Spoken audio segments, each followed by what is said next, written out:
Hello, everybody, and welcome back to another episode of Shonen and Chill. Is this 9? Yeah. My God, the time's flying. It's Uh, episode 9. As yeah. you said before we started, another week, another jump. hmm So And let's as you said, for better or for worse, let's just jump in. What were your top 3 chapters this week? my top chapter was a massive surprise to exactly no one, Jujutsu Kaisen. Mm-hmm. And then my second favorite chapter this week was Chainsaw Man. Mm-hmm. Then a big gap, and then I would have to say Mashle. Okay. Wow, Uh-huh. is this your first time without a hiatus week where My Hero did not hit top 3? Yeah. I think it is. I think it is. We'll talk about that, I'm sure. But what about what about your top three, my So man? my number 1 obviously was Jujutsu Kaisen. Of Uh-huh. course it was. My number 2 also Chainsaw Man, and then my number 3 is really close between Doctor Stone and Mashle, actually. Hmm. And then everyone else was just kind of in the pits down below, like fighting for the scraps. Illegal cockfighting, except it's Yeah, manga. yeah, it's just manga chapters vying to eat tonight. All right, what's our first meal? What are Let's we do. starting Let's with? start with Chainsaw Man. I think that's a good one, Right.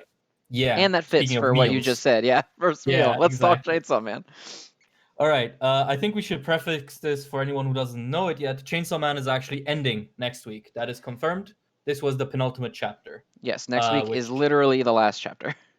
Yes, which is kind of crazy if you think about it, but also not because like it's Fujimoto, anything can happen, and like I guess it is the most Fujimoto thing to literally say, "Yeah, we're ending in 2 weeks. Bye." Bye. See ya. Yeah, and there is a big announcement coming with the chapter next week that most people are glomming on to the hope that it's the announcement of the Chainsaw Man anime. Um, hmm which sounds reasonable to me, but we'll see. Yeah.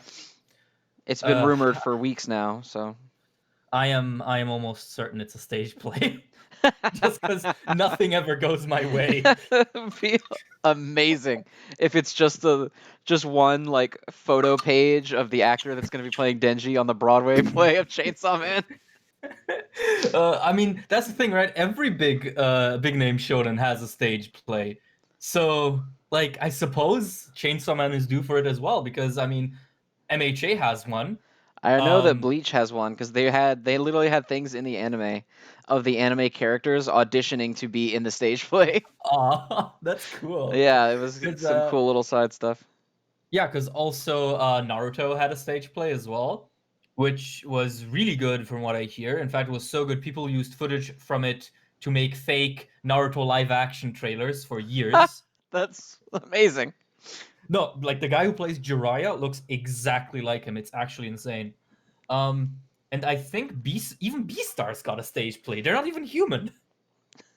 Makeup Like, works wonders these days. It just looks like that's true. cats. It actually looked better than cats. That's the thing. But that's also not very Really difficult. surprising. That is also true.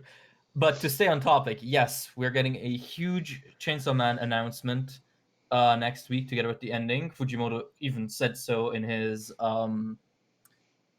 author comment this week. Huge, pay attention to it. Although Japanese like marketing lingo is really, really weird. They'll be like, "Oh, it's the biggest thing ever. It'll shake the heavens and earth," and then it's the announcement of like a themed cafe that runs for a week. You know? There's a special cup at Starbucks. That's the Yeah, yeah. Chainsaw Man cup. You can go eat Makima now. Okay, so the penultimate chapter of Chainsaw Man. What what's the vibe, Zen?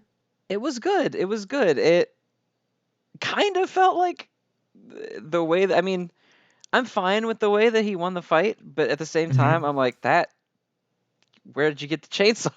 It came out of nowhere. All this feels like it came out of nowhere. But I really like that power played a part in, Mm-hmm. in winning in the end. I like also that Denji has just kind of grown up a little bit. Like he never acts like Hmm. a childish idiot in this chapter at any point, and it would have been Hmm. very easy for in the post battle section of this where he's just kind of talking and sitting around. It would have been real easy to write him that way again.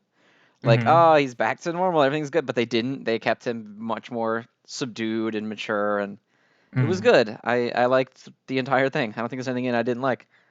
Hmm. Yeah, I regarding the chainsaw, I think he says that the chainsaw is formed using the blood that got from Power. Because if you look at the chainsaw's design, it has Power's little horns at the handle. So I think that's where he got it from. Like he just formed the chainsaw out of her blood powers. That Oh, he just straight up made the whole thing out of blood. yeah, I mean that's also why Oh yeah, Makima's he does say that. regeneration is slowed. Yeah, I like that. I really love that. I think it's so cool that like Power got to be the final thing that kind of dooms Makima. That's kind of amazing. I didn't think we'd get that. I honestly thought when I heard that the series was going to end in 2 chapters, I was like, okay, the Power plot point is either getting dropped or like, you know, given an ambiguous resolution. But no, now it's, I used up Power in order to get Makima to a point where I can kill her. And I think that's a really clever way of doing it. Like, sure, it does kind of feel like it's out of nowhere, but honestly, if it's something that I could have predicted, I would have felt cheated because that would not feel like Chainsaw Man, right? That's fair. Also, Also, the I just panel where he cuts her is so good. yes, and the panel right beforehand where you see her reflection in the chainsaw, Mm-hmm. which is a reference to the very first color page of Chainsaw Man, that is so cool. It all comes full circle. It's so cool. I had someone else point out to me that Chainsaw Man both starts and ends with Makima feeding Denji, which is just man. That's true. Yeah, it is. First chapter ends with Makima coming in and offering Denji spaghetti. Penultimate chapter ends with Makima being the spaghetti. It's the brand new flavor of cup noodles. Makima broth. My favorite flavor of noodles, ancient eldritch evil, with a dash of booty. But And I love anyway, that. I love too because I like at least for me when they said like, "Oh, Chainsaw Man eats something and it goes away." I'm picturing, of course, like the giant monster just shoving your head in its mouth and killing you. And he just uh, cooked her into regular food. It's so good. it's like such a it's wonderful because it's also like the way that scene is constructed. You have like the sensei Kishibe being like, "Oh, Denji, are you ready for this? This might fail. You need to be prepared." And he's like, "Yeah, I'm ready. I've resolved myself." And he like leaves, and then he's just like cooking food. Yep, he's just cooking, and he's got a bunch of little like food containers in the fridge that are just boxed Makima. Oh my god, like if you think about it, that's so fucked up because I mean she's alive Mm-hmm. because she's not dead until he actually digests her, which is also funny how Kishibe says, "Oh, you can't rush bodily functions," which is like, man, and it's like it's so like cruel in a way, but also perfectly adequate Yeah, for fuck someone like Makima. Makima. Fuck Yeah, Makima.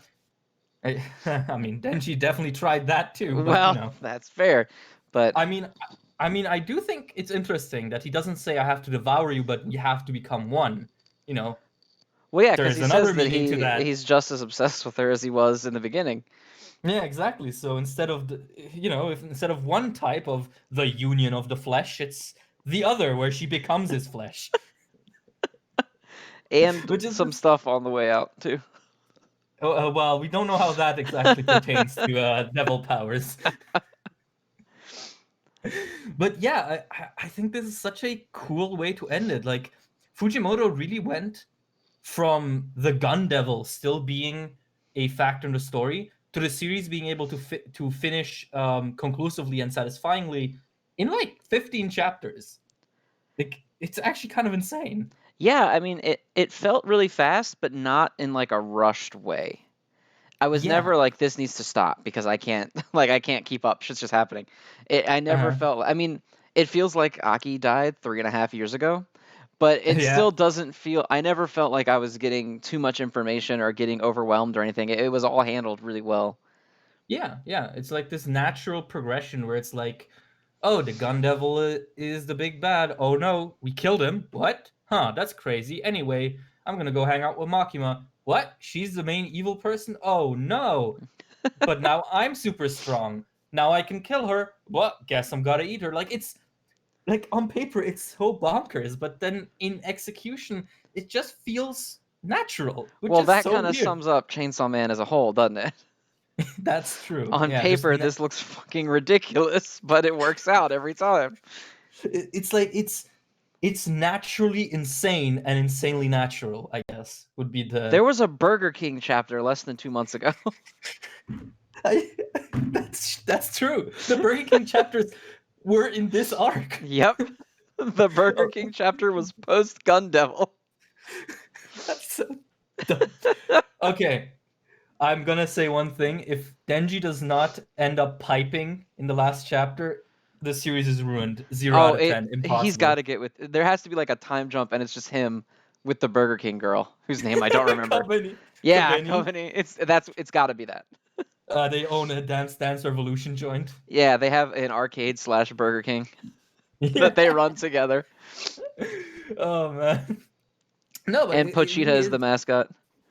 It really is so interesting how like just also from a like narrative structure perspective, it's so interesting how Fujimoto is able to kind of do these wild turns but still keep it consistent in a way that I can honestly not even describe. It's like how does it not feel disjointed and incoherent?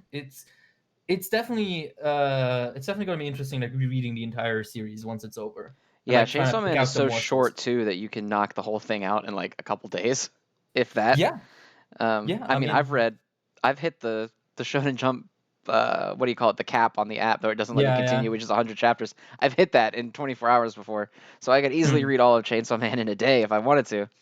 It's gonna Yeah, I be. mean, I intend to do that. That might be something cool to do for our 10th mhm. episode, is like a full Chainsaw Man series revisit. Oh yeah, that could be. That might be interesting. I mean, I think I caught up to all of Chainsaw Man when I was reading it, also in like a day, because at that point there were like 90 chapters out or something, Yeah, I or mean like maybe 80 it's or gonna something. I don't cap at remember. 97, so we can easily read it in within 24 hours and get the whole Yeah, thing. pretty much. Um, I mean, uh, that's also a thing that I kind of like that it actually seems to have had this ending in mind. You know, where it's not like, oh, I'm successful, I'm just gonna keep making yeah, like I'm just going chapters. to make content until I run out of ideas or get unpopular. Yeah, exactly. It's like Fujimoto seems to really just have these ideas, want to tell them, and then move on. Which you gotta respect that. Yeah, I You mean, I gotta. kind of think that's the way a story should be, or else we end up with Boruto. Yeah, exactly. And oh man, first Boruto shitting. There we go. We're like what, 9 minutes in? 13. We made it double digits. Oh man. Yeah, but it's like, you know, the way media is made these days, it's kind of impossible to not have people chase the success if they can produce more content regularly. And I mean, it doesn't always have to be a bad thing, but I do think there's definitely a space and a need for authors like Fujimoto who are just like 97 weeks of straight fire and I'm done. Yep, He actually did not take a single break during all of Chainsaw Man. That's also pretty interesting. Like that's true. he was, I think, the only like recent mangaka who managed to do a full series without, well, without getting cancelled and without taking a break. At least I assume he didn't get cancelled. I don't think this doesn't feel I like a would. cancellation. There's no way it got canceled. I mean, it's putting up Jujutsu Kaisen sales numbers. There's no way it got canceled. That's also true. Yeah, yeah. I mean that's also the other thing, right? If the announcement at the end of next week is an anime, they can just do a full adaptation pretty much. Yeah. Like they hmm can plan 2 seasons ahead and like no uncertainty, no worrying about catching up to the source material. That's actually really good. Yeah, and I mean, there's no stress about like, oh, if we put, you know, a little expanding on like this part just to make it easier for the reader, will that ruin anything that the author might do later? None of that Hmm. stuff. Yeah, with a completely done series like that, they can take a like not take liberties with it, but they can add some things that might clear some stuff up like Jujutsu Kaisen adding in the little extra bit about Junpei in the film room that was not in Yeah. the manga. Like they could do stuff like that and not worry about anything happening in the future that could end up contradicting whatever they do. Hmm. It's good stuff. It's good stuff. Yeah, and I actually really hope that it gets that sort of blow up after the anime airs, because I do think there's a lot to like in Chainsaw Man that, if done correctly, could have a lot of mass appeal. Like, it's weird, but it's not the kind of weird where you're like, oh my god, I don't want to touch this. It's more like, no way, this is good. And then you watch it or read it and it's like, oh god, this is actually good. So I can imagine it actually taking off if the anime is handled correctly. Yeah, I've seen some people uh, snorting a bit of copium, and they're like, "Oh, well, the announcement is going to be that Chainsaw Man is good. It's just going to go to Ultra Jump, and they're just continuing it in Ultra Jump." And I no, not gonna be that. Yeah, no, because I don't know the exact wording of the Japanese phrase on the chapter, but from what I've understood, everyone seems to agree that the word is final, as in ending, not Yeah. just you know, end of the run, but end of the story. Like, Where I'm would it not even go? excluding the idea. Where would it go? Everyone's dead. Yeah, The exactly. I mean, entire cast, except for like 3 people, are dead. I mean, I suppose I can't exclude the idea of like a sequel series just because it's Fujimoto, and God, I am smarter than trying to predict Fujimoto at this point. That's Uh, fair. but I do think that's on the lower rung of possibilities for the announcement. I still think top priority has to be that stage play. You're really insistent on the stage play. I'm hoping it's the anime. I mean, I'm Um, hoping it's the anime too, but it's like, man, MHA apparently had a huge announcement in this issue, and the announcement was an art gallery, right? Just like, I mean, I suppose awesome. it's better than the announcement we got like 2 weeks ago, which was the movie. So like, maybe I should be glad I'm getting that art announcement. I don't know. Yeah, now you can say that you had a gallery just like JoJo. Yeah, I mean, to be fair, MHA actually has had galleries before, but this is the first time where it's going to be original artwork and not just manga panels, I think, Oh, that's if cool. I'm remembering correctly. Yeah. I mean, honestly, I really hope that Horikoshi does like an art book at some point. I would love to get like original illustrations, just also because then there's finally like good manga character renders for thumbnails. Because oh my god, Yeah, ripping them eh, out of a rough manga panel does not work out. oh my god, yeah. And it's like some characters just do not have good renders of them, or like official ones. Shigaraki has like no good official pictures. It's insane that you can use for like thumbnails. I tried because I made a fucking video on him and I was like, there is just nothing. This this man barely exists outside of like the raw Wasteland. manga. Yeah. Um all right, do we have any closing words on Chainsaw Man then? Um, no, I guess not. I'm mostly just like kind of sad it's over. Chainsaw Man was Yeah. really great. Yeah, I mean, pouring one out for the real one. Like, it was a good run, and he got to end it on his own terms, most likely. And honestly, what more can you want from a story, right? Yeah, I mean, it's a complete tale. I don't feel like there's anything that I am desperate to know that wasn't answered or that Mm-hmm. I'm unhappy with the way that it went. It's just kind of like it's like you ever see Samurai Champloo? Nah. Well, the end of it, the credits is just the 3 main characters all walking away from each other on a path with 3 directions. Oh, And they're okay. just like, we had this journey together and now we're going to go our separate ways. And Yeah. that's me with Chainsaw Man right now. I'm just like walking down the path like, all right, bye. I don't want it to be Yeah, over, but bye. I guess the only like dangling thing is Denji finding the Blood Devil and reviving power. Which could Like, very easily be off screened and just in the next one they're just like 3 years later he ate, everyone's happy and power's back. Like I whatever. mean, It's could be, or it could Fujimoto, be dude. like, They don't have to show. He doesn't have to show us do it. that's true. Or, I mean, it could also end like openly, where it's like, yeah, the world has recovered from Makima's fuckery, and Denji has left to find the Blood Devil. Because I don't remember if they say if he's in hell or in like the mortal plane, but he somehow has to get to him. And, the only person who ever really told Denji about devils was Makima, and she's a burger now. So, you know. Not I very do useful anymore. believe that they said the Blood Devil will be reborn in hell. Oh, well, okay, then he has to somehow get to hell. Which, I mean, I don't know how easy that is. Been there before. Can go back again if Yes. we gotta. Well, yeah, but both times it was either because of Makima or directly through her activating the Hell Devil. So All right, well, Makima is bug snacks now, so she's not coming back anymore. that is true. So, I mean, hell, maybe he just absorbs like all of her abilities and can just, go into hell now.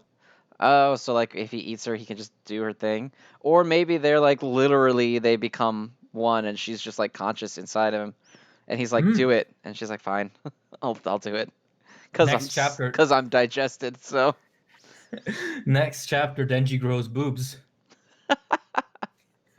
he'd be okay Hey, with it. then he can touch them. Yeah, The he'd be the goal is 100% okay with fulfilled. it. Everything full circle. Fujimoto never forgets. Legendary. Yeah. Okay. What's the next meal?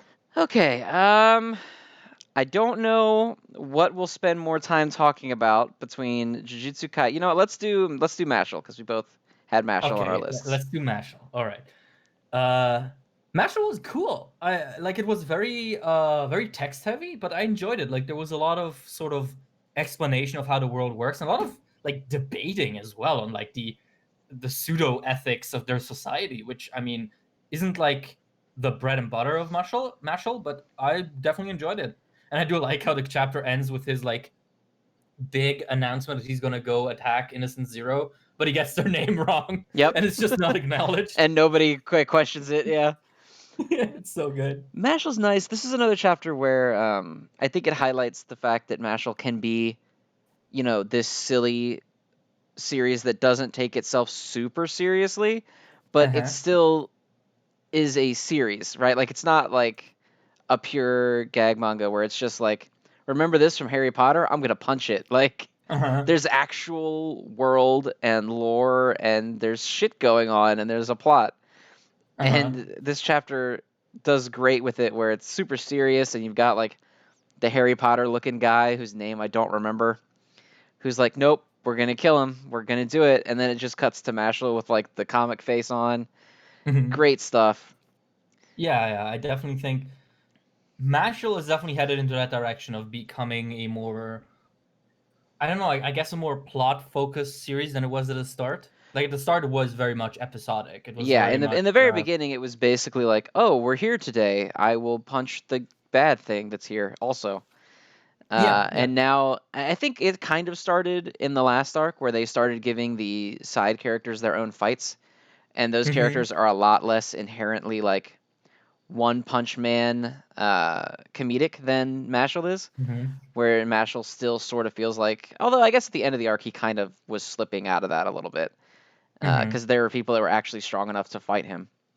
Mm-hmm. Um, but yeah, I just love how well it rides the line between the two. Like I never read it and am purely like, oh, this is just some dumb dinky comedy thing that they're just trying to do for a week. But I also never feel like it's not having fun with its premise ever. Mm. Yeah. Yeah, like this definitely feels like a comedy where the author is consistently just laughing at their own jokes, which I think is how comedy should be.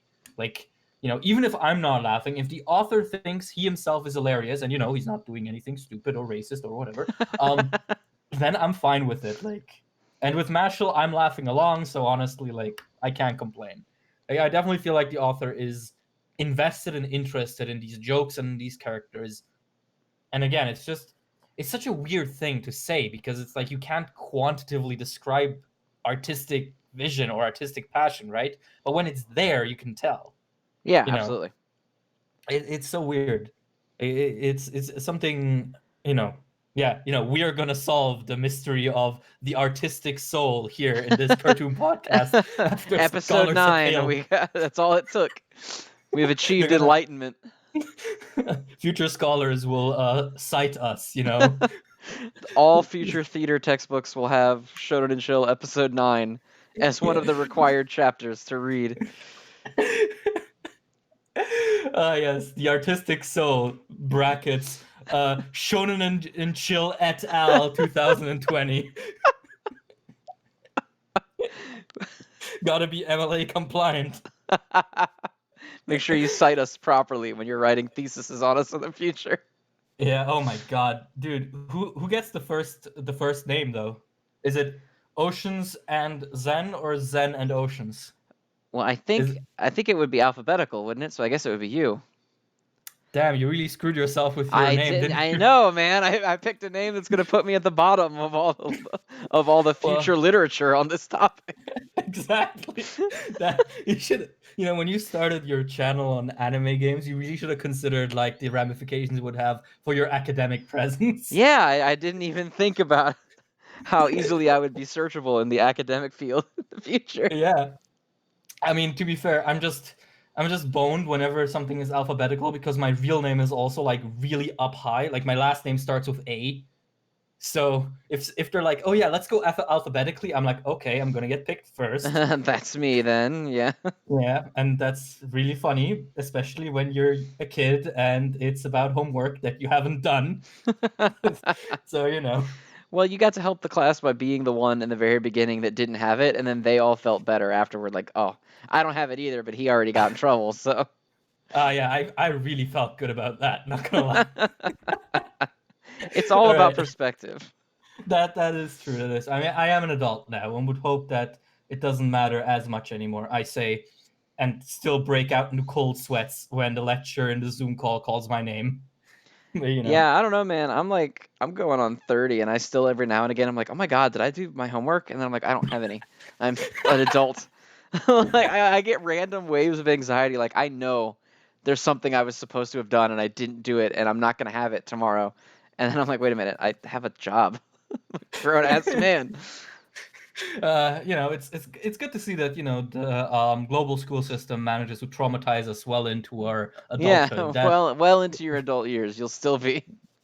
Yeah, that speaks to a healthy system, doesn't it? Yeah, well, don't get me Oh, started on that. We'll end up back on Maga Ghetto for I another was about to 3 say like hours.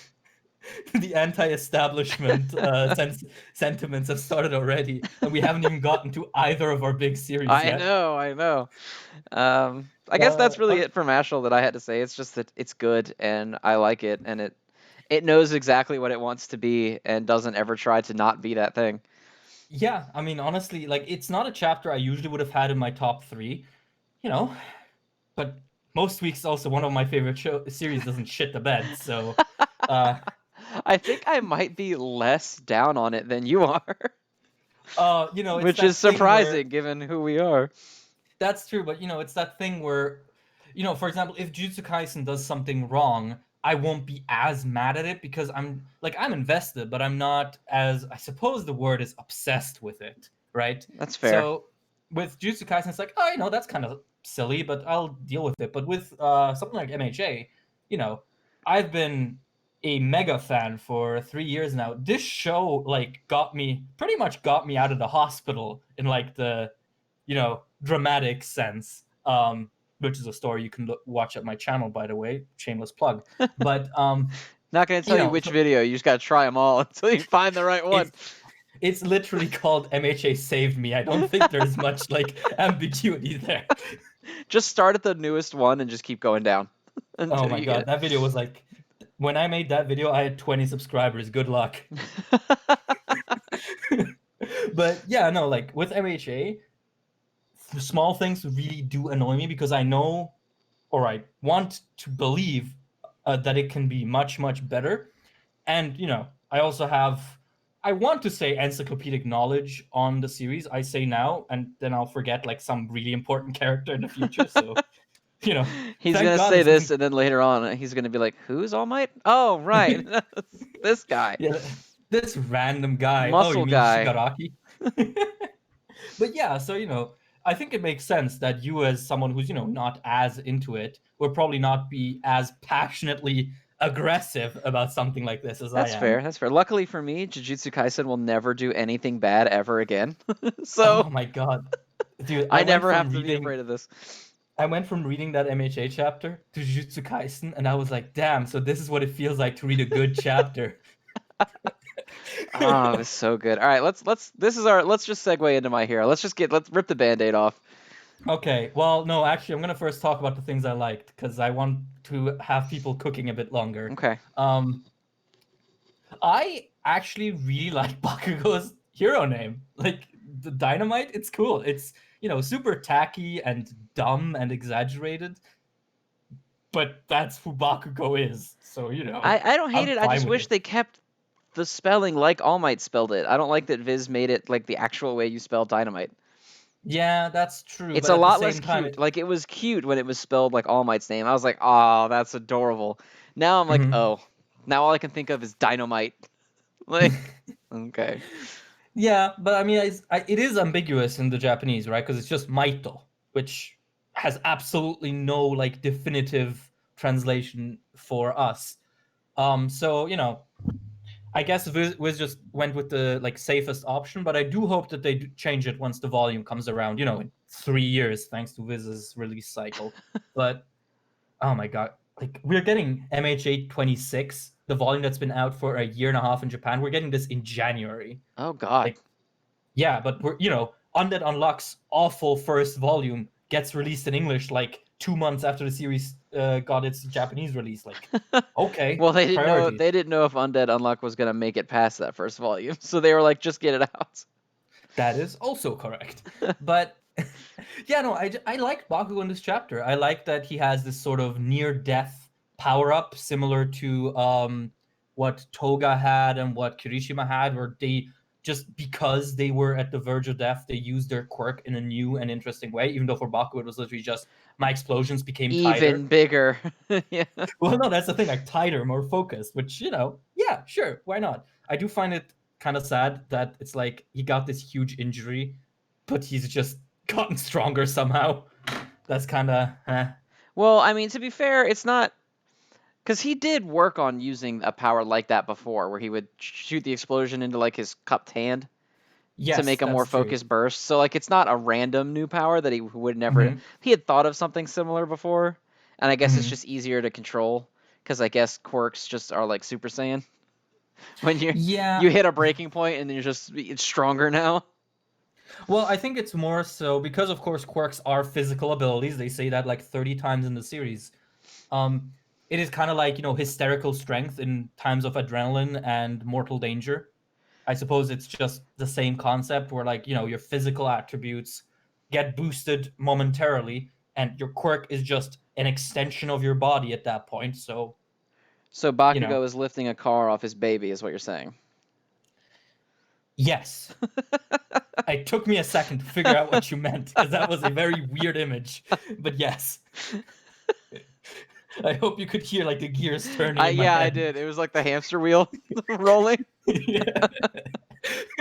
Like the monkey with the fucking clappers, like the but yeah, no, I like Baku in this chapter. I like that, like his name. Once he says it, everyone's like, "Oh my god, that's so lame!" But it like brings like levity back, which is kind of weird because it's like the thing they tell. I don't remember if they say to Deku in the license exam, like, "Oh, a hero must be able to bring like lightheartedness to a very harsh situation in order to like console the victims and get them to a point where you can communicate with them." And the fact that Bakugo is the guy that ends up doing it by complete accident and having people, laugh and be a bit happy during this very stressful situation, that's cool. I like that. It's a nice. I don't want to call it a subversion because that's like every asshole critic's favorite word. Yeah, But subversion is like the most tainted word in discussing media ever. There's no no, fixing you that. forgot. I forgot world building. Okay, and backstory. That's a good one And too. Baxter and Mary Sue. Oh yeah, okay. Mary Sue might be the Although, worst one although because to at be this fair, Mary point it Sue literally isn't. just means girl who's good at things. Yeah, exactly. I mean, to be fair, Mary Sue isn't a professional term anyway, so that one was coined by Tumblr. Oh well, So it's very reliable source there. yeah, I think it's like a 29. Like right at the start when Tumblr started, there was like a big fan fiction about a character called Mary Sue, and that's how it like started. Hmm. And it's kind of interesting. There's a lot of like critic lingo that people use now that would absolutely not fly in like in the academia. Mary Sue being one of them. Like that's not a professional term. It's the same with, I don't know if you've ever heard of purple prose, Nope. which some people use sometimes to describe like overly flowery language, and people just bust that out like it's an actual term. And it's like, nah, that was made by like Steven Universe fans on Tumblr. Like, Changing the world, fucking nerds that's are. not an academical source, yeah. But yeah, I like Bakugo. I'm trying to remember what else there was because my mind is occupied with one other thing. But I liked Deku's whole speech to Toya. I like that. It's very much like a callback to both what he said to Endeavor and Shoto, and I like that it fails to reach Toya. I like that Toya's like, "The fuck are you talking about, dude? Like, I'm 25. I'm a walking corpse. I'm Yeah, not I'm a a grown ass fucking kid." man. I'm not a 13-year-old who's mad at daddy. Yeah, like it's cool. I like that. I like that, and it's in general something that I like in MHA. It's that the adult are actually adults. Like they have a certain competence to them, and that's because that's something I always hated in like my biggest point of reference, Naruto, where the adults were either absent or incapable whenever the kids needed to shine. Especially later on, as people started becoming gods. Uh, and I like that in MHA, for the most part, the adults are competent, and that you have this sort of feeling of, you have the kids who can intermingle with each other a bit with their motivations and whatnot, and then you have the adults, which have much more experience and much more baggage with them as well. And I just appreciate that. It's a nice sort of, I don't know even how to call that. Like my language is failing me right now, but you know what I mean. Sure, sure. Okay, what did you think? I like parts of it. Mirio is a fucking good boy and needs to always be Uh-huh. protected.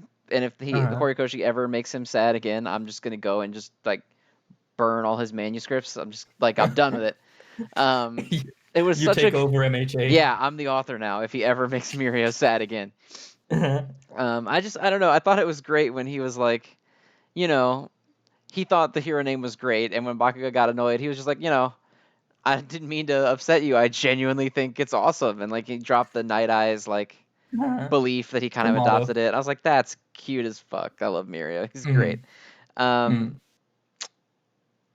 I guess I liked that the giant passed out, so I have to about him about if Uh-huh. he's gonna Yeah. continue the arc more. I do like that he passes out after Endeavor quite literally like climbs him up, because right in the Toya chapter there's like a panel where you see Endeavor standing in front of Makia, like symbolizing the insurpassable mountain. And now it's Endeavor who flies up and attacks him, and in that moment Makia like passes out, whether it's from the attack or from the whatever Momo whipped up in her arm there. Yeah, Um, her fucking her sedative made skin, out of her arm fat or whatever the hell. her skin juice. Yeah, no, I really like that. I think that's a really nice parallelism, and I mean, the parallelism is literally MHA's favorite narrative tool. There is one like every chapter at this point, so you know, it's good that they keep coming. Yeah, that was great. I like the one panel of Davi where he's like fucking on fire and like his Hmm. eyes look like they're on fire. Ah, it's great. Hmm. Good panel. Yeah, yeah. Dobby in general, he's just so good. Like it's really funny because before the Toya reveal, a lot of his like presence in the story was characterized by, will he finally fucking do it?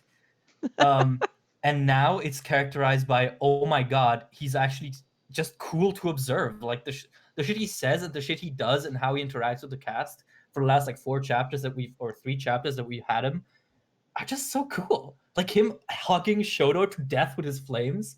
Like, yes, please, more of that. That's good shit. I like it. You know, Yeah, Davi it's kind like a of saving the bad guys for me right now because the rest of they're just like around. And I had gotten yeah. tired of Shigaraki for a while with like the Hmm. but society is bad and Deku's like no it's not and he's like ah but it is. And then they punch each other. So I was real done with that. But the Davi stuff Yeah. super good. Hmm. Um And then I liked the panel where Bakugo came back because that dude looks fucked up. He's Uh-huh. he's Yeah. been through some shit. Uh-huh. I like that Nejire is back because it's nice to have a girl fighter character who's like fucked up but still in the fight. and Yeah, not like, right. I'm a lady and I was blasted, I can't fight anymore. Yeah. She's throwing Uh, hands, like raw ass throwing hands. yeah, yeah. And the Caleb, the translator, actually pointed out it seems like she lost her toes from the blast because they're just not Of there. course, a translator is looking at that. Okay, Of course. not Anyway, just the translator. anyway, People are weird about that. yeah. Um, Uh, yeah, no, and I don't know that I liked anything else. I think that's my list of likes. There's plenty of dislikes other than the.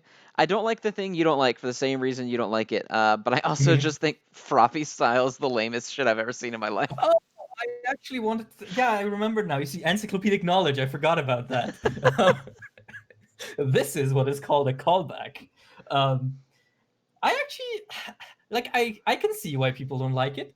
I don't mind it. I think it's kind of sweet I don't that hate it. Deku. I'm not like, what the fuck? What he couldn't. I don't hate it for like power scaling reasons or anything like that. I just think it's super lame. I think Froppy's really lame, like in general. Um, and so watching him be like, yeah, I have to borrow your technique. Sorry, and then it's just shooting the fucking whip out of his mouth. Looks so lame. It does, but I do like it because it's like, a big part of Deku is that he always learns from his comrades, right? Because even people who he has very little attachment to, someone like Mina, from whom he like, internalized yeah, his body pressure and whatnot while he was fighting Gentle and using Air Force and how that helped him. I just think those are cool parts of his character. I like that he's very much the opposite of All Might's shtick, where it was like, I do everything because I'm unstoppable. Whereas Deku is very much, I have people around me who I respect and I will see what I can learn from them. And sometimes it's subtle things like, oh, breakdance training with Mina gave me better body control. And sometimes it's really silly, overt stuff like tongue, you know? Also, it didn't work, so it's like doubly lame. Where he's like, my secret move, Froppy style, and then he's like, no. Davi's like, get that shit away from me, fucking weirdo. It's not gonna help. Do you mind? I'm trying to murder my I'm family. trying I'm to not in the hug mood. murder my younger brother. Can you shut the fuck up for a minute? I do like that. That's Navi's genuine attitude, though. Like, who the fuck are you, and why are you intervening with this family Yeah, drama? like I don't know who you are and why you're talking to me. Can you just fuck off? Can I just kill my family in peace, please? I've been waiting for this for 10 years, and so has the audience. Yeah, I do think the best part of that exchange though was when he literally gives Davi the exact same line that he gives Shoto. Mhm. It's you're not him, it's you. And he Yeah. goes, I know that, you fucking idiot. Like, obviously, that doesn't mean anything. You're Yeah, not deep, but you 14-year-old little shit. Back off. yeah, but I do love that because it's like, with Shoto, obviously he's still a kid and he was much like, as much as he was obviously abused, he was much less like driven into his hate for Endeavor, was much more just an I don't know, a sort of insecurity in how to resolve his heritage and whatnot. And that can believably be swayed by Deku's speech in a sports fest, especially because he immediately like backpedals again and he's like, wait a minute, maybe I don't want to use my firepower and then lose the sports fest as a consequence. That was also always very cool and believable to me. And again, I like that Dabi, who has been festering in his trauma for much longer, and who also has had seemingly much worse stuff done to him, or at least he believes it has happened to him because of Endeavor. Of course, he wouldn't fucking buckle under something like that. Well, I also Take, like the like I don't know how much of this was intentional because I may be reading too far into this. But like identity crises to that extent of like, if I use this fire, who am I? Like, am I accepting him over my mom who was the victim and Mhm. all this stuff? Like, that's very much like a younger person thing. Uh-huh. Like just the question of like, who are you and what value do you have and what value will you have is very much like that post high school into the higher education years of like Mhm. finding out what you want to be after that. And so like Mhm. for Davi, who's a grown man and he's been like I'm gonna do this and I'm gonna kill my dad for like 10 years. Uh-huh. Like, it's not helpful to give him the speech of like, you gotta find your own path. He's like, yeah, I'm on it, kid. I'm murdering my brother right now. I'm literally on the path. You have to find out who you are. Well, yeah, I'm the man who's gonna kill his Yeah, brother. Now who I fuck am off. is brother murderer, which I'm trying to do. Yeah, no, I do like that. As I said, I think Dobby has brought a sort of dilemma into this arc that I really, really appreciate, and I hope that goes on. I the way Dobby's acting, he almost seems like wanting to like do this to make this like a suicide pact, which like is kind of cool, but at the same time, does that mean he has no plans beyond this? Because that'd be kind of lame. Because I'm still in the camp saying what I want from Dobby is for him to become the sort of big third party aside from just the League of Villains and the heroes. Because his like speech to Hawks that he gave whenever that was, encyclopedic knowledge. The speech he gave about like Stain's ideals and whatnot did have me thinking, this man could actually carry himself as a pseudo main villain, and I'd be okay with that. And especially now with the Toya weight, yes, please. Yeah, I don't know. Like, well, he did say that his original plan was just, I was just gonna kill Shoto because I didn't know what Mm-hmm. else to do. Uh-huh. And it's obviously not that anymore because he had when he realized that he could hit Endeavor more personally. But Uh-huh. I think at this point he's just kind of like, I don't think killing himself was like the plan. I think he's Mm-hmm. literally just like fucking lost it and he's just going in. And That he's could got also be, Shoto yeah. and he's just like, I want this kid to die, so I'm gonna kill him this way. I don't know that it's like, okay, now that he's on the ground and he's bleeding and I've done my dance and I played my video, I now have to make sure I can bear hug Shoto so that we both die in front of him. Like, He triangulated the perfect angle for that bear hug like 10 years yeah, ago. he was like out there with a compass and a protractor, like the angle of the sun this way. He'll see exactly. There'll be no like conflict with the light. No, I think it's just he's just trying to kill this fucking kid. Like he came out of that fucking flame chamber, like half burned, barely alive, and he's like, I think I'm gonna hug my brother to death in 10 years. Yeah, I'm gonna suicide hug my brother right in front of my dad. uh okay, I think we've beaten around the bush long enough. I think it's time. Yeah, we did enough appeasing people. Like, see, we're not just hating it. We're not just hating it. Not yet. Now we are. Yeah, ooh, now we're in slander territory. I don't even know where to start. I'll start. Okay, I What think the fuck yeah, is you this airy shit, dude? Like, come on. We knew it was gonna happen. It was inevitable.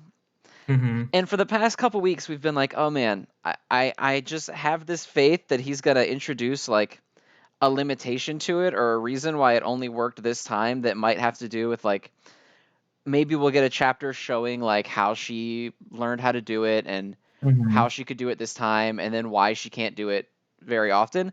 No, we got a panel and a half where she's like, no biggie. I got this.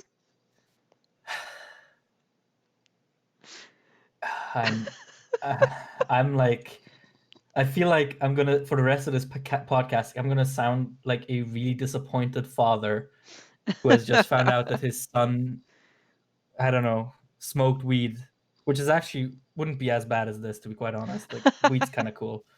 Don't do Weed weed if makes you're you not. bitchin'. Yeah, like don't do weed if you're not comfortable with it. Be safe, Ocean's kids who might be 2020, watching. weed is pretty bitchin'. Weed is kind of raw. If you smoke weed, you're pretty keno. Weed, Ocean's 2020. Weed is actually kind of better than Horikoshi. No, but okay. Was it inevitable that Eri was going to get some type of control over power? Yes, I think that the story was very much going for that. Was it inevitable that Miria was getting his powers back? Also, yes, almost definitely. Like it was literally set up the moment after he lost him. Was it, uh, or better, is this still salvageable with like a flashback or whatnot? Somewhat, but I am a man who lives in the now, because man 2020 has not been good for optimism. And in the now, as I am here right now, 11 p.m. in the evening, 6th of December, this is fucking garbage. This is awful. This is literally I think as bad as he could have done it. Because it's like the thing that made Eri interesting, right, was that her power was linked to her trauma. That she had this plot breaking ability, or potentially plot breaking ability, but to use it, she would have to overcome what is pretty much an entire childhood's worth of physical, hardcore abuse. And not only was it tied to that, but it was also tied to a very concrete end goal, which was bringing back a fan favorite character. And that is like the perfect mixture for a cool and compelling character arc of her going through like what her trauma means to her, what it means to use her power, and what it means to, have been responsible, or at least in her eyes potentially responsible, for the atrocities that Overhaul committed.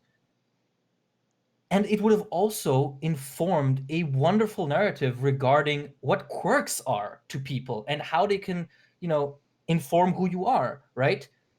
And again, it would have all been relatively interesting all throughout it, no matter how long it would have taken, because we had Mirio as like, the end goal.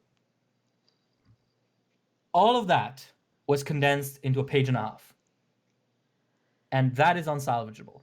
Because even if Horikoshi goes back now and he's like, okay, I'm going to do like 10 flashback chapters where it actually shows that progression, it kind of doesn't matter anymore, because the end goal was, ripped out of its natural position in the story and put in here. Mirio has his power. Mirio is back. And, our care for Eri is now only because we want to see more of her character, which is a valid reason, but I don't think it's the most efficient way to go about it. That's my first problem. Okay. Yes. My second problem is that one thing I always appreciate about Horikoshi is that when you read his stories, there is this care emanating from it. Like, there's a care for these characters and for the arcs he puts them through. With people like Kirishima, with people like Bakugo, with Deku especially, you have this sense that he's aware of what these characters will benefit from a characteristic standpoint. His whole thing about how, oh, I'm not going to have Bakugo apologize to Deku prematurely because it's something that's very valuable to the characters and to the audience, and I need to pace that right. That's always been something I really respect about him. With Eri, there's none of that care. Like, this is literally just, oh, I need an explanation for Mirio. Bam, done. Just plop Eri in there. That is just completely devoid of that touch of care that I've come to appreciate and admittedly expect from Horikoshi.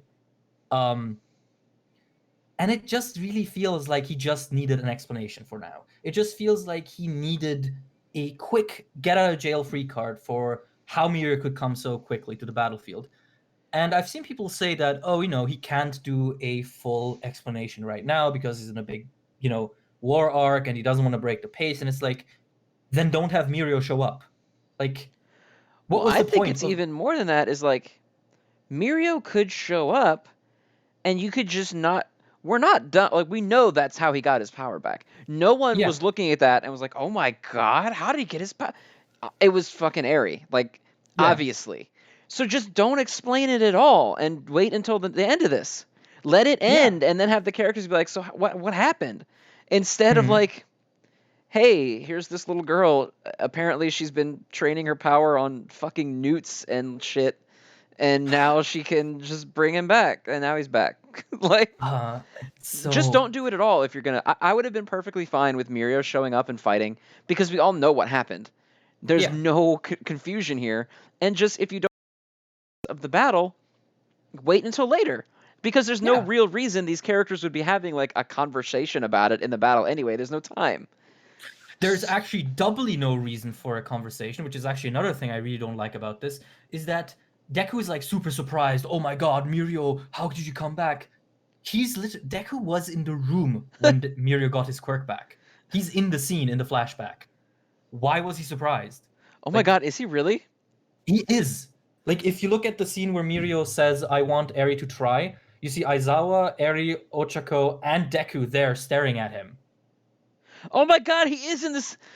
Oh my fucking god. Also, did you get the timeline when he got his quirk back? Where he said it's been 6 months. No, he said his quirk came back yesterday because the scene with Eri happens yesterday. 6 months ago was when he lost his quirk.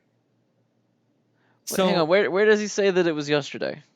wait, let me pull up the Shonen Jump app so I can tell. I think it's I'm right in the flicking first through page it of. right now. Hang on.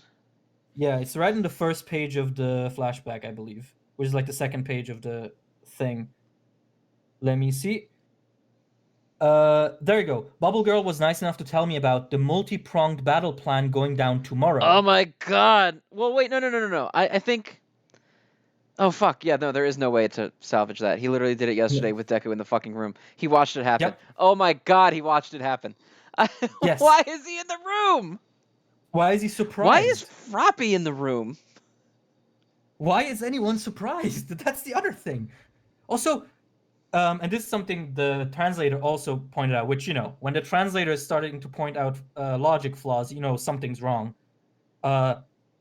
He was like, so he wants his power back to go with them to the fight, basically, to the big operation. But then he says, we got word from the villa about what's happening, so I rushed over using my special permeation mode of travel. Uh, like, what?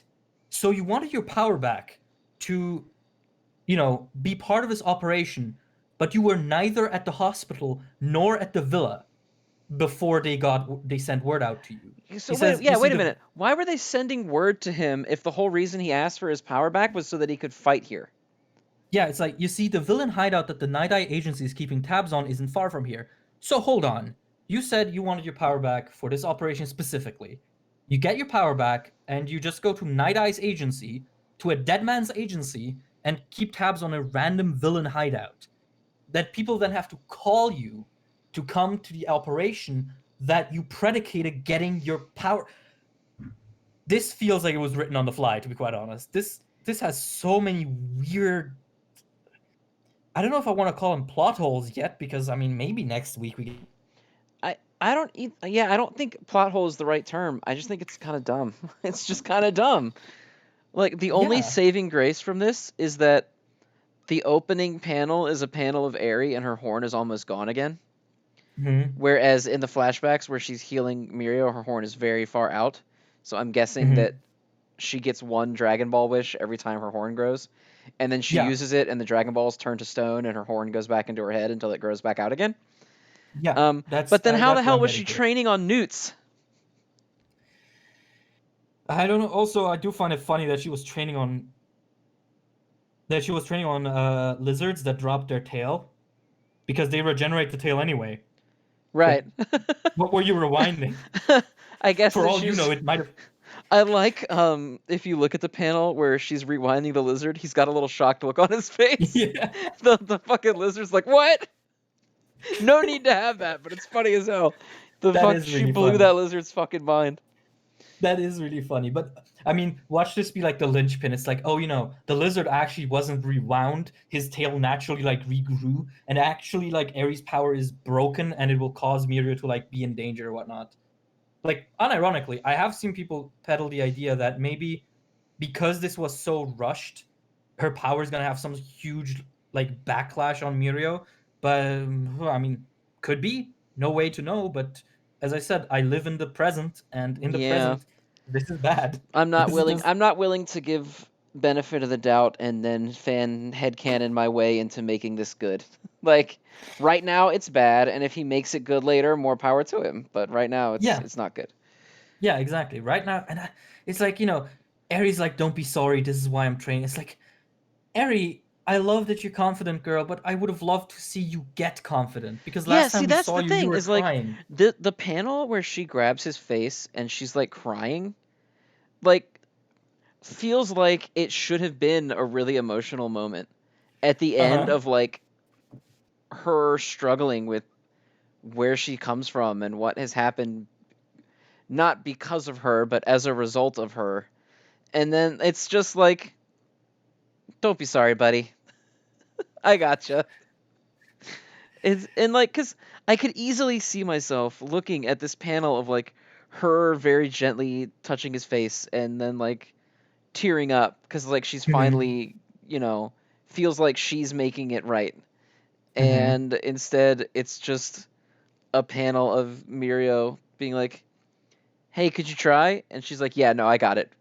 I 360 no gotcha. scope, one shot. I got you, bro. Power's Leave back. leave Go fight, dog." leave leave Jiren to me.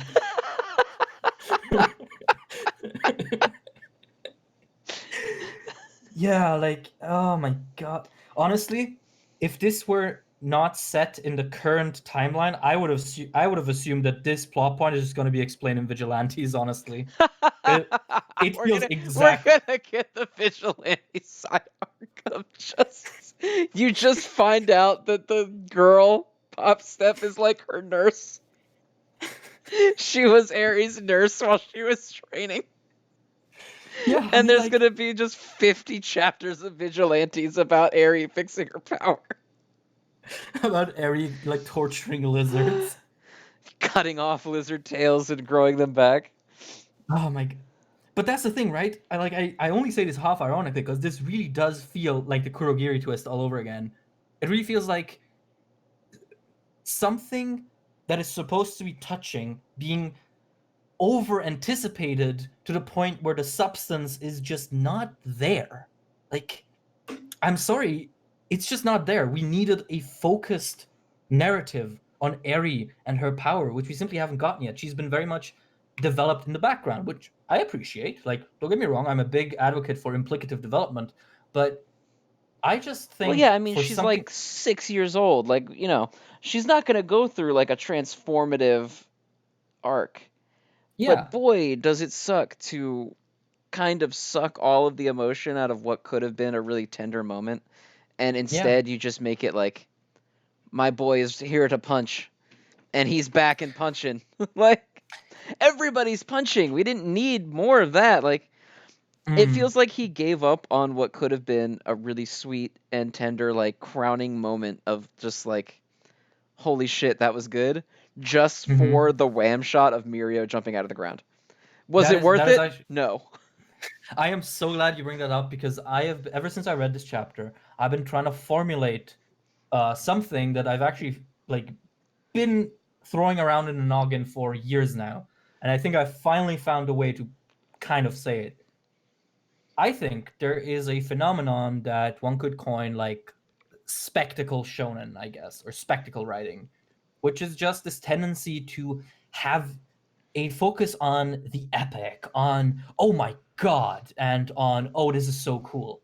What I mean is, I don't know if you remember this, but right around when Naruto was really big in like 2010, there were so many like fan animations and fan fictions that were all about oh my god, imagine if Naruto had like every Sharingan imaginable and had everything at once, and he would fight like Madara at his peak, and it's like it's a sort of dedication to spectacle that I think should be reserved for fanfiction because more often than not, it basically what it does, it takes really big things that need a certain amount of build up and development and sometimes shouldn't happen at all and just plop them into like a narrative vacuum in order to just have a cool moment.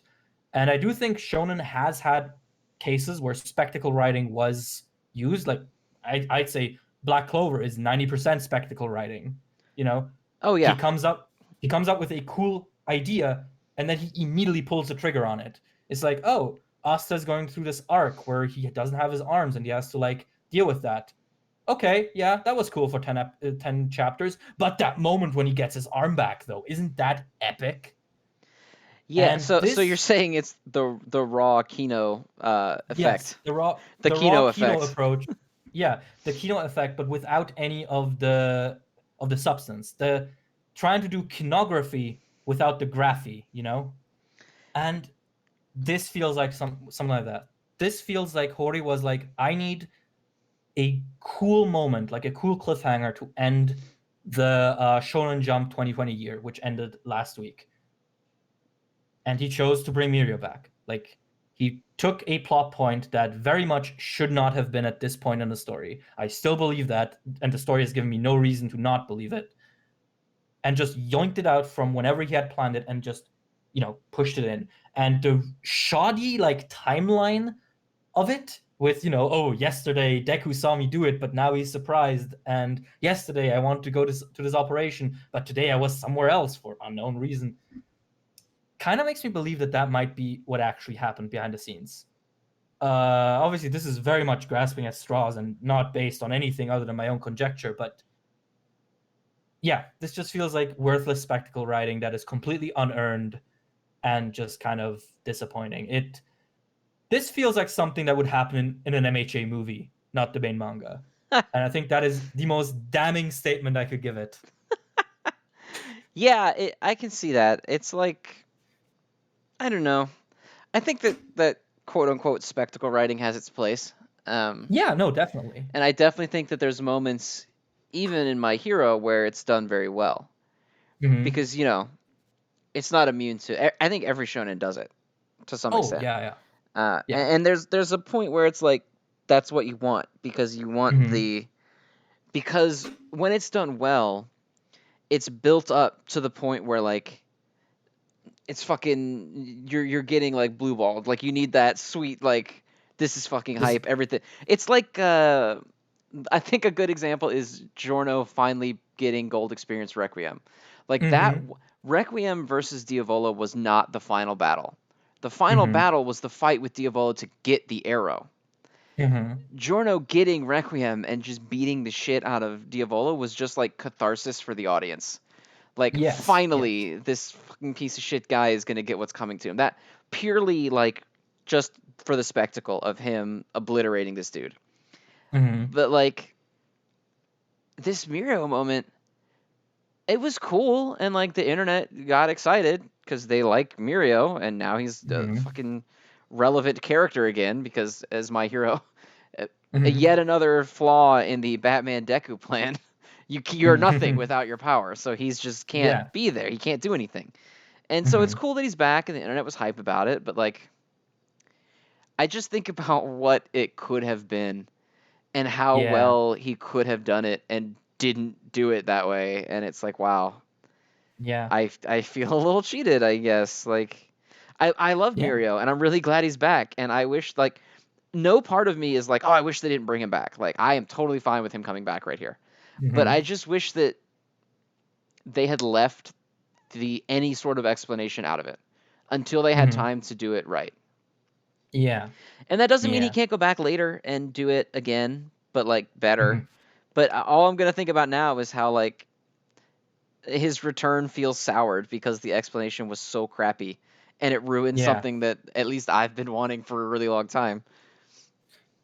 Isn't it weird how we were so sure that he was going to mess up the Toya reveal, but instead he messed up the other The super Mirio anticipated return plot? instead, yeah.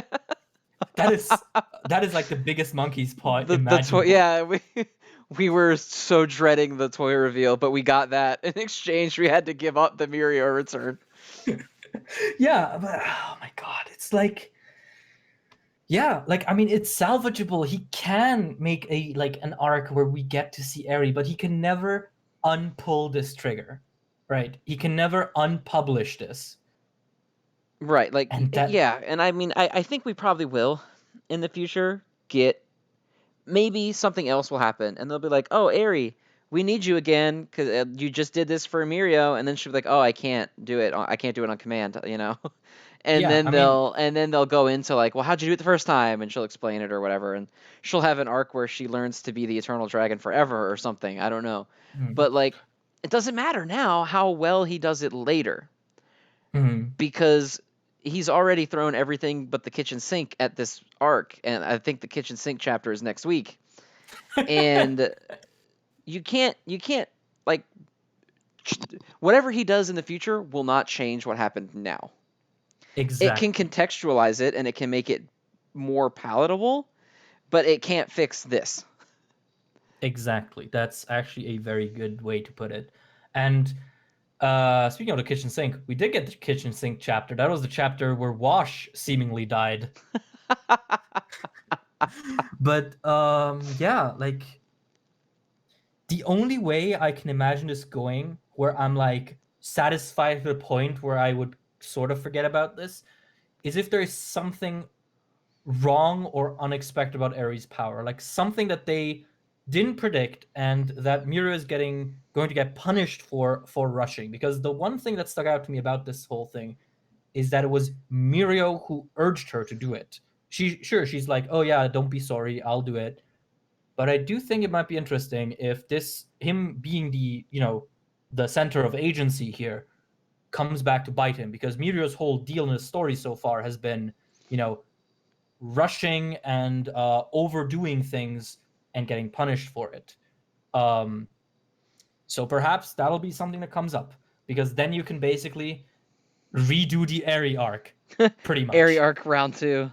Exactly. Which, I mean, it wouldn't be the most elegant thing, but at this point, it might be the most elegant thing possible as of right now. I don't know. At this point, we're conjecturing based on hope. Yeah. I mean, like I said, I'm unwilling to assume he's going to do better later on. Like, it's not that I don't have faith in him as an author. He's fine. He's Mm-hmm. he's not my favorite mangaka, but he's not my least favorite by any stretch of the imagination either. Mm-hmm. Um, but it's just that I'm not willing to write off that he did bad under the assumption that eventually he'll do good again. And it like, Mm-hmm. nope, the Yeah, man is just no, as fallible as any other author is. exactly. I mean, I keep saying this. I feel like I've been saying wait until Hori gets going for like 3 years now. Like anytime something goes wrong, and I used to do that. People are doing it now. They're like, oh, how foolish of you to think that this might be it. I can't wait to see you prove. It's like, no, sometimes people just fuck up, and if he unfucks himself, that's great. I'll be, front row cheering. But as of right now, this is pretty bad. And the problem is the way it's presented, it does not seem like there's going to be much more to this. Like the way it's done, as you said, like it's kind of treated as this really tender big moment. It feels like this might be it of that plot line, unless we get a little bit of extra context. But yeah, as of right now, it seems like this will be what we're stuck with for the foreseeable future, and that really, really sucks. Yeah, it's It not sucks. great. It's not great. Yeah, I mean, it sucks enough for me to not have MHA in my top 3 chapters this week, which, like, hello. Yeah, I made a I think that's a series first when there's been a chapter. Yeah, like I'm the guy who made a video the day after the sixth quirk reveal defending it.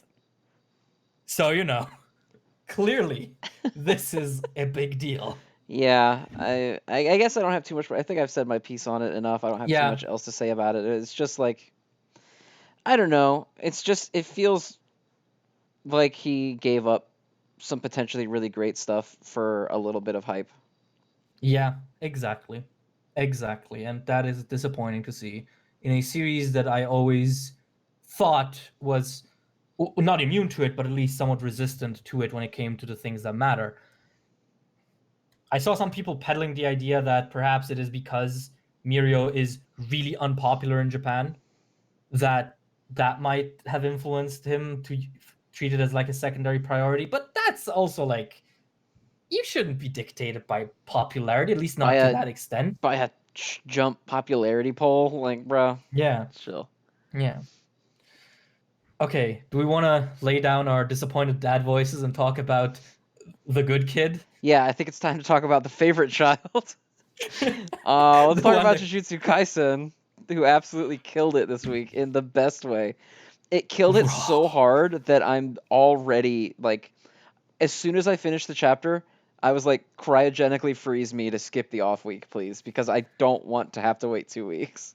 Oh fuck, I forgot about Yeah, that. it's a break week. I'm sorry to be the one to remind you.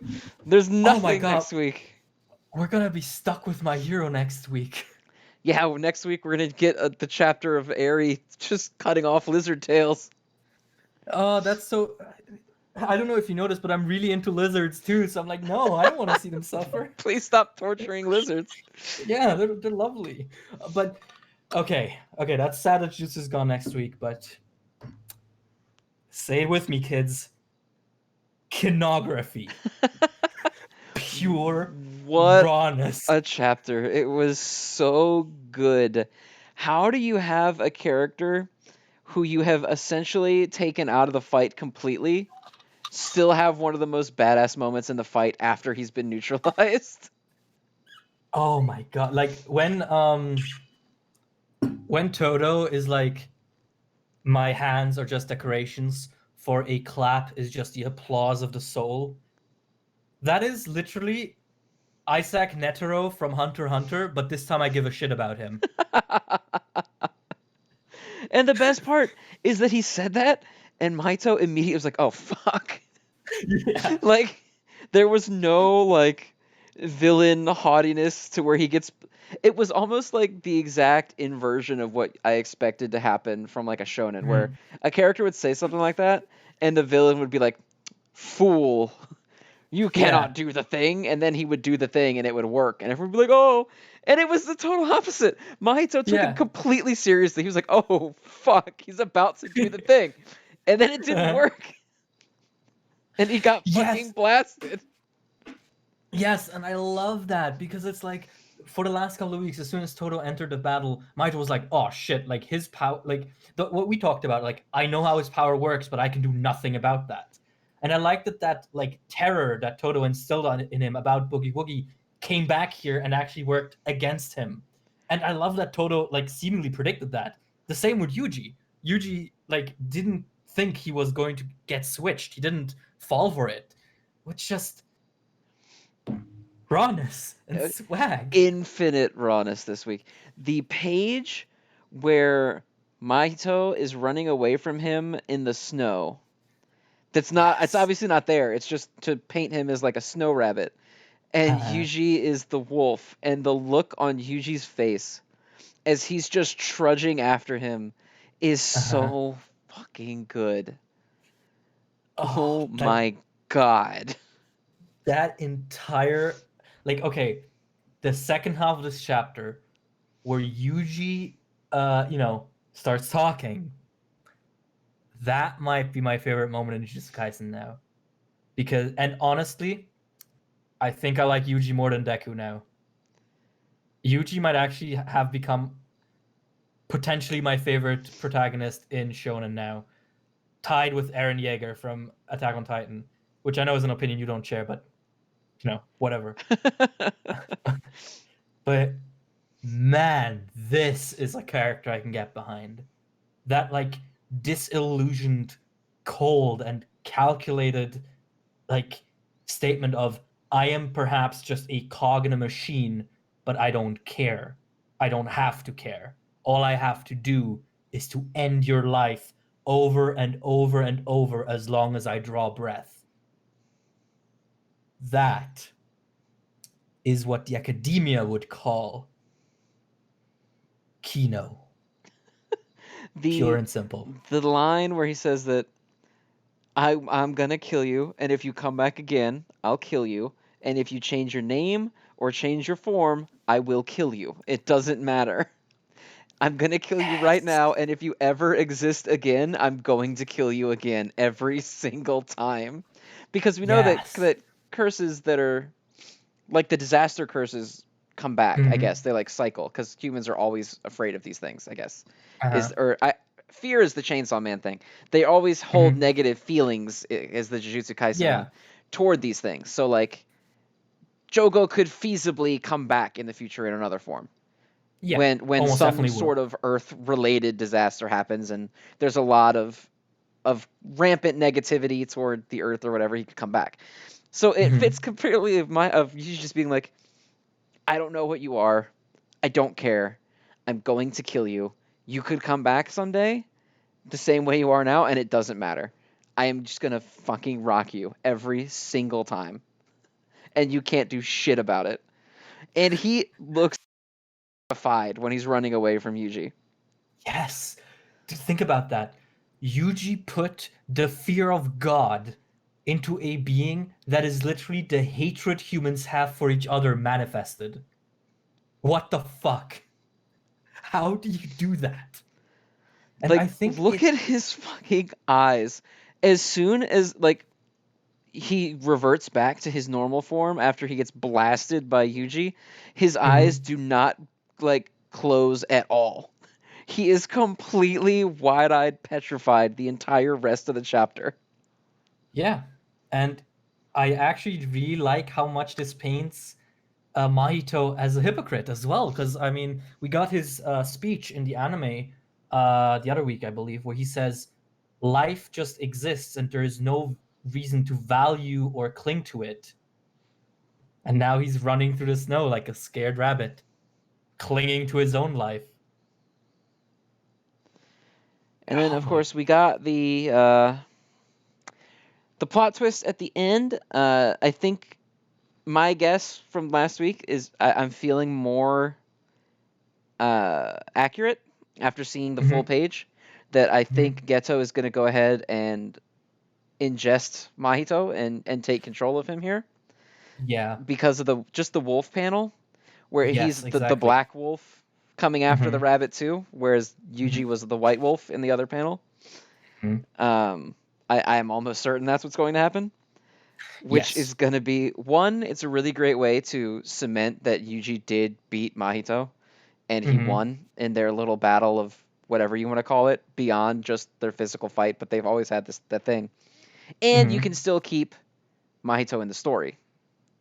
So Yes. you don't have to try to make him some like devil on Yuji's shoulder or anything to keep him around. You can keep him in the story and be like on the bad guys team, but then you can kind of and to me at least it'll be interesting because Mahito has sort of been I think it was Nanami who compared him to Gojo Gojo. in that he's Yeah. just kind of irreverent and like he does all these like serious things but treats them like it's just child doing whatever he wants to do because he Mhm. just doesn't give a shit. And it'll be Yeah. interesting to see his character because we've never seen Geto's power work on a sentient curse that could talk. Mhm. It's always just like the animal monster looking ones. Mhm. So, to see if Mahito is like aware of the fact now that he can't Mhm. do anything other than what Geto tells him to do, but he's just like otherwise himself, or if he'll Mhm. be some sort of like automaton with Mahito's face on it, I don't know. But either Mhm. way, Geto went from being like, I'm not super scared of this guy, to being like, oh fuck, this dude is serious shit in like one panel. Pretty much the moment Yuji breaks off the crown of his like lizard form, Maito just pretty much gives up. Like he still tries to resist, but he realized that he's outmatched. He is more afraid of Yuji in that moment than he ever was of Sukuna, which is crazy. Like I'm almost wondering if Sukuna foresaw this, because when Mahito saw Sukuna like 2 chapters ago inside of Yuji, he was like, "Oh, yeah, I'm gonna beat Yuji, whatever," and Sukuna just like laughed or like smiled at Yeah, he him. just like smirked at him and gave him a face, and that was I it. want, yeah, like I wonder if he had like a hunch, like, oh, Yuji is like at his limit, like you're in for absolute hell if you push him further. Right? Yeah, I think we talked about this a little bit in that Yeah, chapter. yeah, pretty sure And actually. yeah, because we talked about how if this were Naruto, it would be Kurama like, I have faith in Naruto, but Hmm. this feels super different where Sukuna's just like, hey, this kid's about to lose his fucking mind. Just FYI. Like, and I think and obviously a lot of Yuji's mental state right now is Sukuna's fault, and Sukuna's aware of it because he did it on purpose. Uh Because he huh. literally said, hey, Yuji, you can take back over now. Look what all this shit I just did. Uh huh. And so, like, I think that he was aware of obviously Yuji's mental state better than anyone else because he's inside his fucking brain. But Mm-hmm. like, just because he's been one of those characters that always never like, he has a lot of interaction with Mahito. Mahito might Mm-hmm. interact with him more than pretty much anyone else when it comes to when he's inside of Yuji because nobody else Mm-hmm. can. Mm-hmm. But Sukuna always seemed to like never give a shit or like care about Mahito or give him the time of day like at all. So Mm-hmm. just seeing the look on his face of like this fucking kid is back again and he's fucking talking to me and he's pissing me off. and he's gonna get his shit obliterated. He just looks so pleased with himself. Like, yeah, Uh-huh. okay, good luck, Mm. have fun. You're about to get destroyed. Also, another thing that just occurred to me, the fact that it is the Divergent Fist that pretty much dooms Mahito, because it of course tricks him, and leaves him open. That it's this technique that was born out of Yuji's ineptitude at using cursed energy. That's that's so cool. Yeah, That is I love so because they cool. even say that, like, the very first time he used Divergent Fist, it was not a technique, it was a consequence of Yeah. his inability to fight properly. And Gojo just told, like, well, we'll do it like this, and you Mm-hmm. can, figure your own thing out. And now he's gotten so good that he's able to use it as an actual technique on purpose, Mm-hmm. which is so great. Like, they literally, I think in this chapter, it's, yeah, Divergent Fist was born out of Yuji's terrible habits, but he could no longer do it once he got good enough that it was no longer delayed. But now he Mm-hmm. can do it whenever he wants because he's just gotten that good. Yeah, and I mean, think about that in the future. Like the amount of mind tricks you can play on people now, whether or not there's going to be that delayed hit or not. Because now, if someone fights Yuji and is, knowledgeable on this technique, which, Yuji might tell them because of the whole like jutsu sorcery pact thing.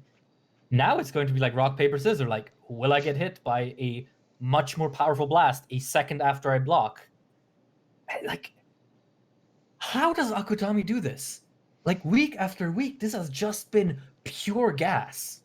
Oh, yeah, I it hasn't stopped. And, Shibuya, I think, is still not my favorite arc in the series. I think it's close. Mhm. But I just Well, keep looking at every single week, and I'm like, this arc has been good for a straight year. yeah. Like, it's been a year. I don't know if people realize that like, we talk about this every time, so I'm sure they do because they watch the show. But Uh-huh. Gojo got sealed almost exactly 12 months ago. I think it was like 11 months 2 weeks ago. Yeah, I mean, this is what Shibuya Arc Part 45. That's 45 weeks of chapters plus add-in breaks. More than 50 weeks. It's a year. Yep. The arc is a year long, and Yep.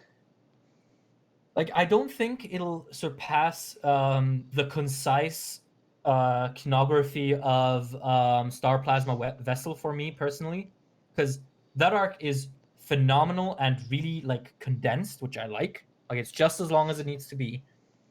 But man, does Shibuya make a strong case for itself. Yeah. Star Plasma Vessel is also my favorite. I think it might be my favorite arc of anything. Like, period. It's Uh-huh. so good.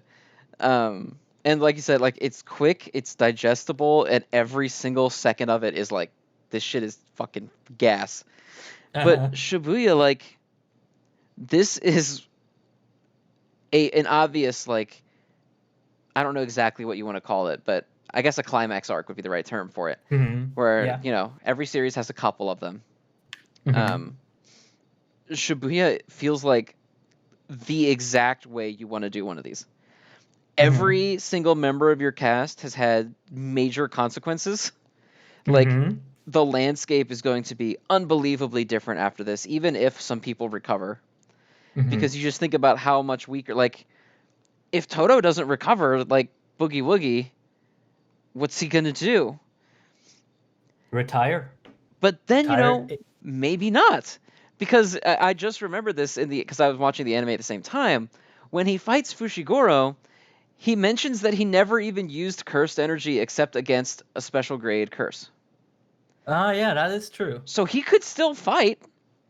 And then, like, Nobara, what do you get? I don't think she's gonna die because I don't think they would even have brought that healer dude at all, just to Hmm. have him be like, oh, tried to save her, but she died. Like, just leave her dead because everyone thought she was Hmm. dead anyway.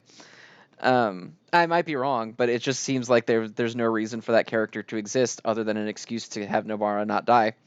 Hmm. Um, like, but still, she's got no fucking eyeball, and Sukuna ain't gonna fix her, and Gojo Yeah. is stuck in the thing. I don't know where Doctor Lady is. I don't know if she's back still at the school or not. I haven't seen her in Christ only knows how long. Hmm.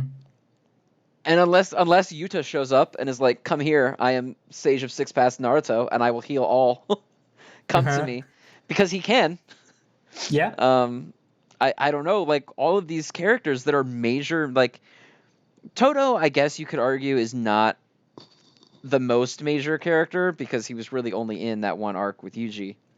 Mm-hmm. Um, and then the stuff with Ghetto's fucking army back in the prequel series, all that stuff. But like, I guess you could argue that if Toto is out of the picture for a while, it won't be that different to what it Mm-hmm. was before because he was out of the picture anyway. But like, Nobara's part of your protagonist trio, like, Yeah. and her whole I, world is different. Maki is fucking dead. yeah, and I mean, their mentor is gone. Yep, Gojo is gone. And then we didn't touch on it yet, but Geto showing up here implies that Mei Mei is dead Yep. or broken, one of the two, because the last time we see her is when she tells Yuji, or was it Yuji that was with her? Yeah, I think so. She tells someone, I think it was Yuji, to just go on ahead and she'll stay behind and fight Geto. Well, here's Uh-huh. Geto. So the implication, at least, is that she's dead or lost. I don't know why he Mm-hmm. wouldn't kill her, but maybe she got away or something. We don't know anything about it. The only implication is that she did not win the fight. Yeah. Like I don't see an Nanami's outcome where she would dead. have survived. Like like fuck. Basically, is my point. Everything's fucked. Yeah, I mean honestly, like Hakari and Yuta are gonna have to come back just to fill out the cast a bit. I know, Because right? like Like everyone's just gone. everyone's gone or like fucked, and now Geto looks like because there's no real need to continue the fight. I think is over at this point. Mahito's Yeah. down, and Geto's not invested in like winning or killing Yuji. He doesn't give a shit. Yeah. So, and I think he specifically wants Sukuna back. So like, whatever. Yeah. But like, he's about to, I assume, get Mahito's power, and then Mm-hmm. he's just gonna fuck off and be like, I'm so goddamn strong right now, and there's nobody who can really do anything about him. If Mei Mei Mm-hmm. lost, which ugh, I'm too excited, I'm like stumbling. If Mei Mei Uh-huh. lost, which is the obvious interpretation of Geto just showing up here, Mm-hmm. um, and there's no Gojo, he's already dismissed Yuta, who up to this point I can't think of anyone stronger than him other than Gojo. Mm-hmm. And Geto outright dismissed him as like, you know, he can't replace you. Mm-hmm. If you're gone, I'm fine. And Gojo did not seem to agree with that, but Gojo also said everyone would have no problem breaking him out, and everyone's fucking dead. So, Yeah. like, Plus, the high school is looking kind of empty when it comes to first grade sorcerers now. pretty Because much, I mean, Nanami is gone. Nanami's Uh, dead. Toto can't fight anymore. Naobito has lost his arm, and he was the only supreme grade one that they had. Uh, of the four special grade sorcerers, one is evil, one is a Rubik's Cube, one is in Africa, and the other one is no clue where Yuki is. No clue if she's ever going to be relevant soon, but like, what are they going to do? Like, the sorcerer side is severely weakened, and while, the curse family has been, pretty much disassembled, I think, I don't remember who said it a couple of chapters ago that Gojo being gone will make the appearance of super strong curses much more relevant and much more regular. Right, because they didn't appear before because they were afraid of him. There's a whole Mm-hmm. thing. It might be actually be in the Star Plasma arc. I don't remember because I just reread that, and the line's fresh on my mind of like when Gojo was born, the scales were tipped so hard to the sorcerer side that like Mm-hmm. curses just stopped causing problems. It's like the Mm-hmm. Superman effect of like you don't commit crime because Superman could show up any moment. So you just don't do it. Mm. And now Yeah, he's gone, and that could be a shit show for everybody. I mean, what are they gonna do? Because yeah, all I can think of is that they have to pull in Yuta and Hakari.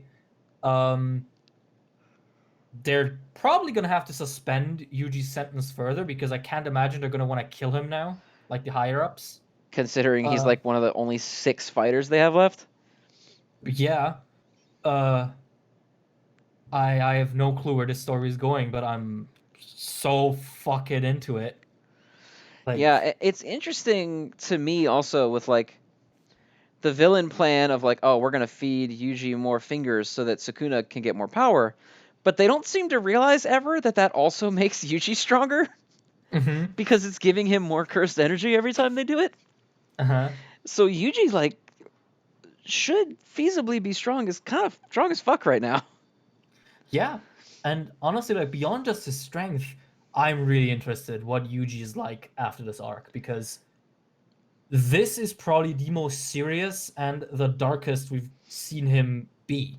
Oh, by Like, far. Like this is a yeah. character who before was sort of like almost a generic happy-go-lucky protagonist of like Hmm. I mean, look at where the anime is right now. Like he's doing silly dances with Nobara and like Yeah. having a good time and running around with Toto talking about Jennifer Lawrence's butt. And in Hmm. this chapter, he is like flat-faced just giving a speech of like my life's probably not that big of a deal and honestly, I don't need a reason anymore. I don't give a shit. I'm just going to fucking kill curses. All of them. Yeah. It's literally him talking about how the problems he has been facing are wide and systemic and he can't do anything about them. And all he can do and all he really needs to do is to kill curses as long as he lives, which is actually very much in line with, with kind of how Gojo saw the world. No? Actually, A now that I little think bit. about it. A little bit. Yeah. Well, because Gojo kind of comes to the same conclusion of like the system itself is just kind of fucked and the world is kind of fucked. And while Gojo's optimistic takeaway is like, so I'm gonna fix it, Yuji Hmm. by this point is so just broken down that his viewpoint is just so fuck it. It doesn't matter anymore. I'm just gonna Hmm. kill all of you. I'm gonna kill Yeah. as many of you as I possibly can until I fall victim to the same shitty system. Yeah. Like that is some direction to take your kids' cartoon main character into. Like, uh, man, like Yeah. like I can't express how excited I am for where the story's headed next. And I just, I've seen some people say that the art and presentation has suffered in this arc. And people say, oh, old Jujutsu Kaisen looked better, not realizing that old Jujutsu Kaisen is volume scans, which always look better than the weekly scans, even on the Wiz app. Um, but that's neither here nor there. Uh, but I really think this chapter solidified that Akutami still has it in him. Like the whole scene equating Yuji and Maito to the wolf and the rabbit. Oh That is god, so good. so good. Especially the shots of the rabbit and the wolf's eyes. Yes. Great. They're so good. And as you said, like Mahito's eyes, they're almost drawn in a completely different style, like big and rounded and kind of, more cartoony than we're used to from Jujutsu Kaisen. Whereas Yuji is drawn in like in a very detailed style for Jujutsu Kaisen standards and just cold, unexpressive. Like, yep, you're in my sights, you're a curse, you're dying. That's all there is to it. Yeah, and I think that people that I don't want to make this as an excuse, but like people pick at the art in Jujutsu Kaisen a lot, I feel like. And I mean, he takes a lot of inspiration like from Togashi, and Togashi's art style has never been pristine Black Clover, My Hero Academia. Like there's very distinct style in a lot of shonen based on like the year that they come out, right? Hmm. Like you've got your 2010 series, and you look at My Hero and Promise Neverland and Black Clover, and they're all kind of samey-ish. Not perfectly, because they all have their own unique like spin on it, but they're kind of rounded, and the characters are more like defined shapes, I guess. I'm not Hmm. in any sort of artist, so this is not the greatest explanation I've ever had in my entire life. But like you Hmm. can see that in the 90s, anime was drawn a very specific way. Like look Hmm. at the comparison between 2011 Hunter x Hunter and the 90s Hunter x Hunter and the way that they present themselves. I'm not saying which Hmm. one's better, but like you look at the 90s version of Hunter x Hunter and then you go back and look at like Rurouni Kenshin or Yu Yu Hakusho or whatever, and they all have a very similar feel to them, like Gundam Mm-hmm. Wing, like that sort of feel to them. And then you look at a modern series like My Hero or Black Clover or whatever else, they all kind of feel the same too. Like that's just sort of the way anime presents itself in Mm-hmm. whatever decade. And Jujutsu Kaisen, I don't think he's like bucking trends or anything like that, but I just don't think it's what he's going for necessarily. Mm-hmm. Like his art is just that he specifically said his goal is for his art to be Togashi esque. He loves Togashi's art. He's like, that's Mm-hmm. the guy I want to draw like. And Togashi is a very like sketchy style. Like I think that Akutami's art is a lot more consistent than Togashi's is because Togashi will Yes. sometimes release panels that are just like 6 lines. Um, Yeah. but he has a horrible back condition, so I'm not trying to throw fingers around. But like, Mm-hmm. I think that part of the messiness is just gonna come with the territory. And if you Yeah. don't like it, there's nothing I can really say that's gonna make you like it because Mm-hmm. it is kind of messy in places. But I think it's by design, and so Yes. it's not going to. And I'm not saying you have to like it because it's by design, because I hate when people say that. It's like my Mm-hmm. least favorite thing in the world, where it's like, oh, you think that's dumb? Well, actually, the author wanted it that way. I'm like, I don't give a shit. That it's still dumb. He just wanted it to be Uh-huh. dumb. So like, if you don't like it, I'm not saying you have to like it because it's by design, but I am saying that you're not going to be looking for it to like suddenly start looking like Black Clover. Mm. It's not like, oh, he's stressed and he's working too hard and that's why it's messy. It's drawn this way because he wants it that way. And Mm-hmm. if it's something that's a huge turnoff for you, it's not going to change. Mm-hmm. Yeah, it's like one of those. Okay. I generally, with very few exceptions, believe that every single manga author is a fantastic artist on their own time. And it's, the differences in style do not come from a difference in skill, with certain exceptions. But generally, all mangaka are phenomenal artists, way better than I will ever be, way better than the average person will ever be, because they produce this stuff weekly. That's the thing to remember. And that sort of consistency and ability does not come from someone who barely manages to draw. These are people who are dedicated to artistry and who are phenomenal artists and could draw in pretty much any other style, I believe. You look at Oda's paintings, like his private paintings, and he is a phenomenal artist. One Piece is a creative choice. The Looney Tunes as character designs are a choice that I personally really don't like. And Akutami's, some people have called it chicken scratchy art style. That is not a lack of talent, it's a choice. And if you dislike that choice, that's fine. Like, you're not, just because something is inherent to the premise of a work doesn't mean you have to like it just on the basis of, oh well, that's what you wanted to do. Like, you can still dislike it. I know Oda wakes up every morning and says, I want to draw Luffy looking that exact way. It's a conscious choice that I don't like, and people could and should disagree with how Akutami chooses to present their series. But I really think Akutami's choice of style for Jujutsu Kaisen couldn't be more perfect, because I'm not hot on Togashi's art, but I think Jujutsu Kaisen's tone and its quality of there's certain raw quality to it, right? And I think that that's really emphasized by the art style. And I don't know how much that will work with like a cleaner aesthetic. Um, and if you want a cleaner aesthetic for Jujutsu Kaisen, just watch the anime. Yeah, I mean And the anime looks like modern anime, that's yeah, and but I I think that's mean, part of the reason why I like this is a complete side shot, but I think part of the reason I like manga more than anime is like I like seeing exactly how each individual artist wants their world rendered. And mhm, anime keeps to that art style generally, like to an extent, mhm. but it always feels just more manufactured because it has to be because it's an assembly line Yes, of of people course, making it in like a week. But of like, course. it manga feels so much more personal and like special to me. I don't know. Well, I mean, it's the whole, manga and comics thing again, where one is a product made by a single person and the other is, you know, a conglomeration of a lot of creative minds working and pulling different aspects of it.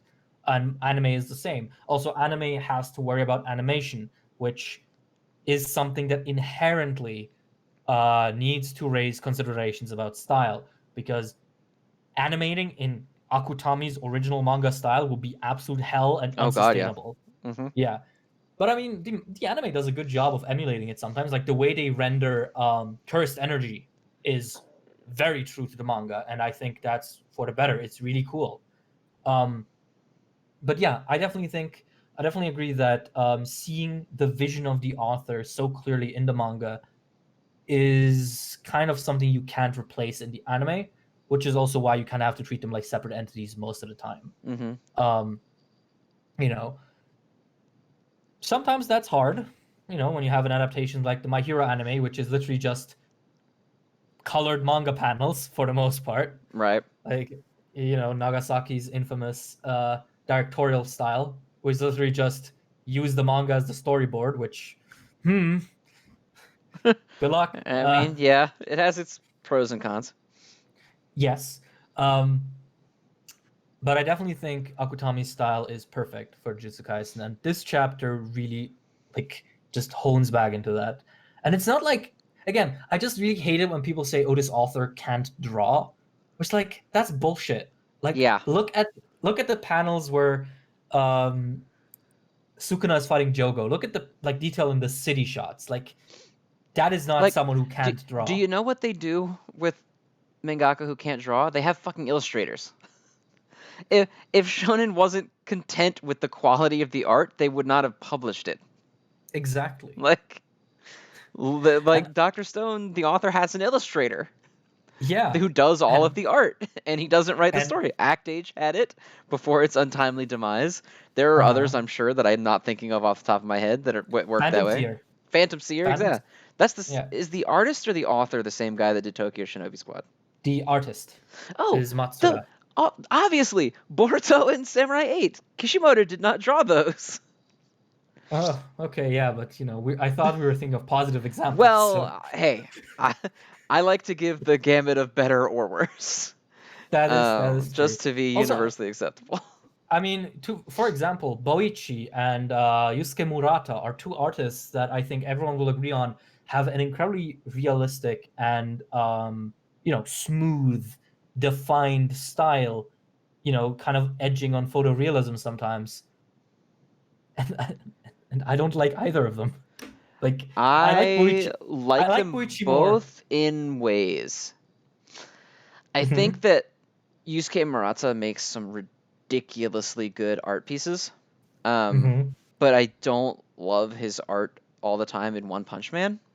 Hmm. I don't like a lot of people say, "Oh, I wish he would do a Mob Psycho series," and I don't know that I would love him in that either. Yeah. Um, but Yeah. like Boichi, I think I like his art style more. I think the only time I've really encountered it outside of Doctor Stone was when he did the One Piece one shots, and I was like, Hmm. shit.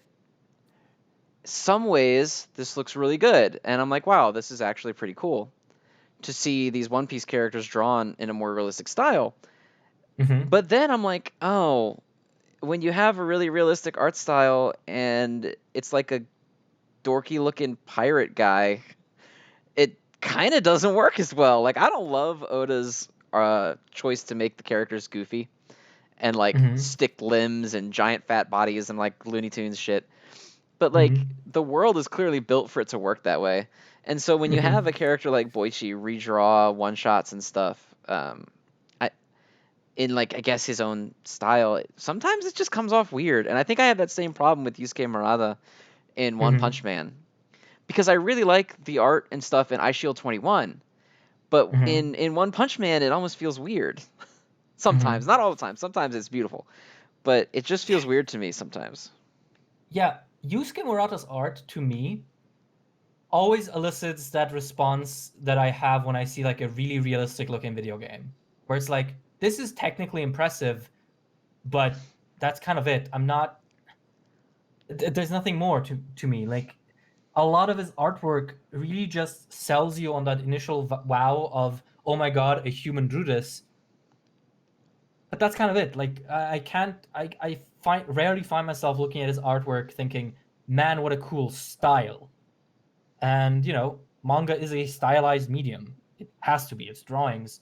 So for him to emulate, photo semi photorealism to that degree, while it is technically impressive, it is not necessarily compelling to me most of the time. Yeah, I would agree with that. I think. I mean, stylization is always something that's mattered a lot to me.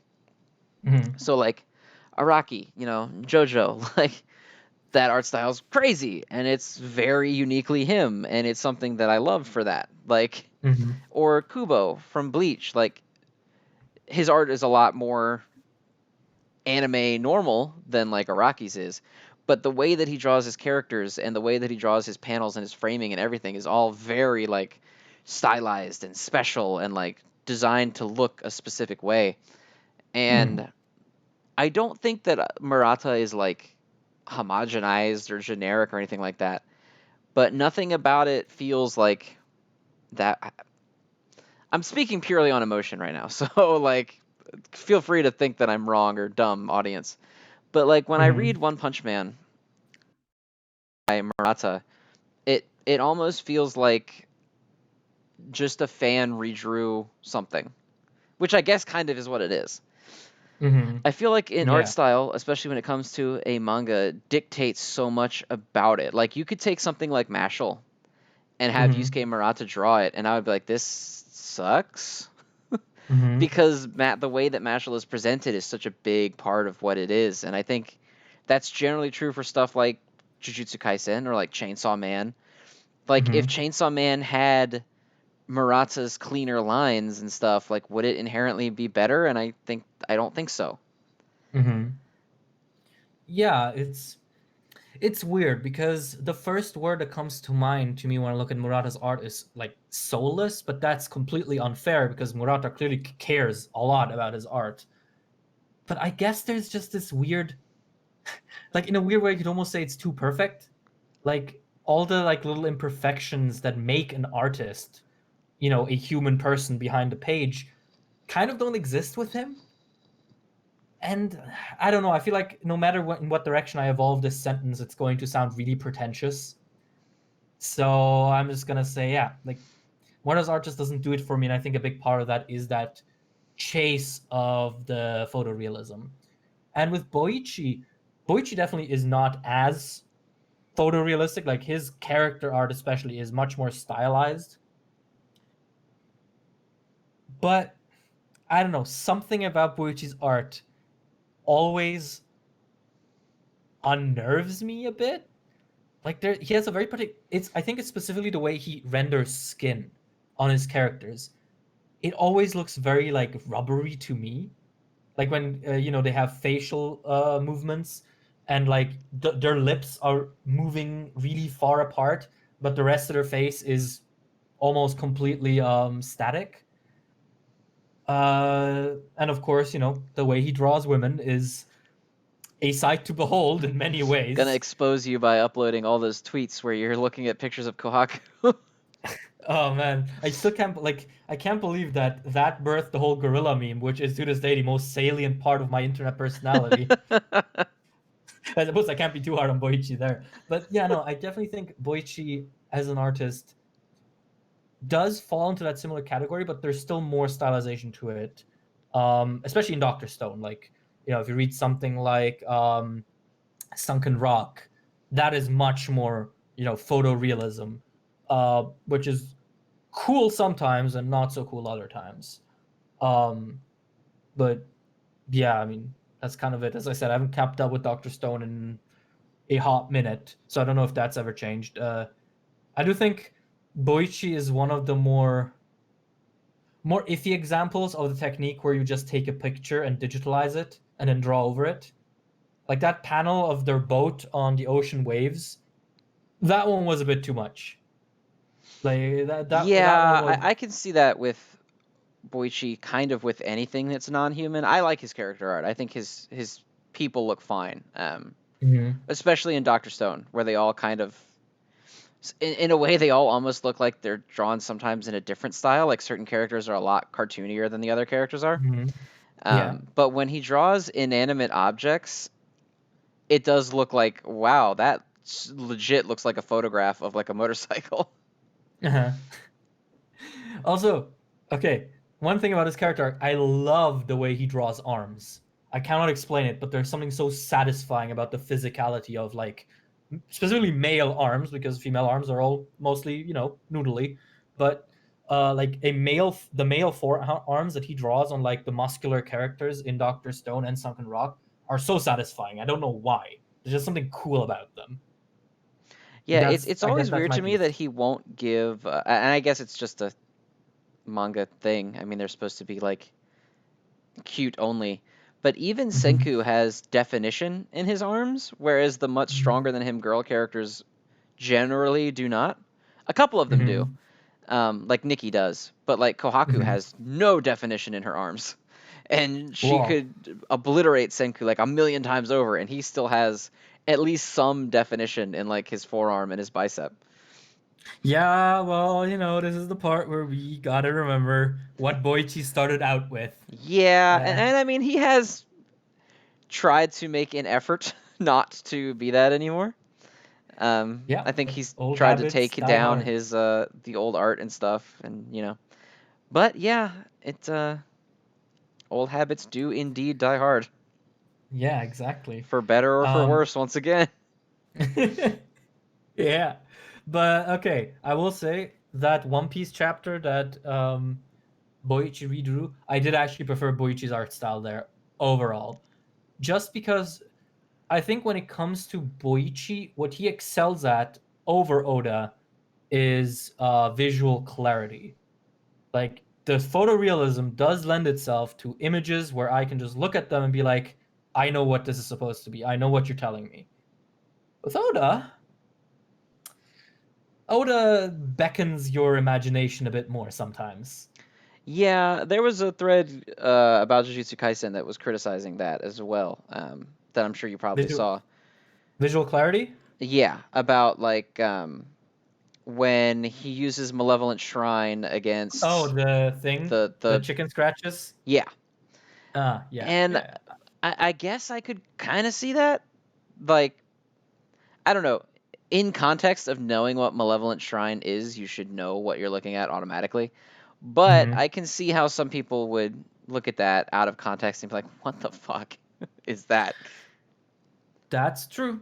That is true. But I think also the core word here is context, right? Because if you know that what's happening is Sukuna is unleashing a technique that cuts at enormous velocity in an incredible radar, I think that panel is perfectly fine. Um, Out of context, of course, it's a what the fuck thing. But I think out judging something out of context is always a tricky thing because on one hand, of course, everything should be always judged in context. But on the other hand, you only live about 80 years and you're going to see a billion things in your life. And you just don't have the time to, see a picture on Google Images of like a manga panel and being like, oh, damn, guess I have to read 130 chapters now before I can make a judgment on this. Right. Well, and I mean, it's a little bad faith because 3 pages prior to the infamous panel, Mm there is the spread of Malevolent Shrine, hmm. where Mm it's an hmm. extremely detailed Sukuna and the shrine behind him that just Mm looks hmm. great, like phenomenal. Mm hmm. So it's a little iffy, but like I do see what people mean sometimes when they talk about how sometimes you have to look at a panel in JJK for a little bit at least to understand what the hell just happened. I think it's rare. It's more common in what I've seen of One Piece, which is probably Mm hmm. unfair because people most likely link the shittier panels more than they link the good ones. But I think it's rare, but it's a reasonable criticism to an extent, I suppose. Yeah, I mean, I think there is also the necessary realization here that online criticism, especially on a platform like Twitter, where everyone can just say whatever, has a very high chance of being bad faith. Uh, that's just how people are. That's just how it is when you can just blurt your thoughts onto a platform, and that's not necessarily a bad thing. It's just something you need to understand about the platform while reading a lot of these things. It's the same with like that big thread about Yuji's grandpa and how that death didn't hit. Oh It's God, like, that thread was so yeah, bad. yeah. I mean, it was very much just I didn't like it instinctually, and instead of finding out, how this thing worked, I tried to reverse engineer why it's bad and not how it works. And that's a bad faith point of origin. And I'm not of the camp that every single thing you say on Twitter needs to be researched and cited and peer reviewed and whatnot. That's unrealistic. Most people don't care about anime to that extent, and that's fine. I just think that if you, the listener, are browsing through Twitter and are browsing through YouTube and see like stuff that is clearly bad faith, you know, you just have to kind of move on from that because that's just how it's always going to be because Yeah, that's how not really people anything you are. knew about it. Also, Yeah, exactly. I was looking back at the chapters to find the infamous panel, and I've just been Uh-huh. flicking through the later ones. Completely random, and probably not even that cool, but just something that I saw that was cool. Uh-huh. Um, when Sukuna, or not Sukuna, when Mahito starts breaking down in this chapter after he gets Hmm. punched, he immediately vomits. Oh yeah. Yuji also throws up when he starts his mental collapse in this arc.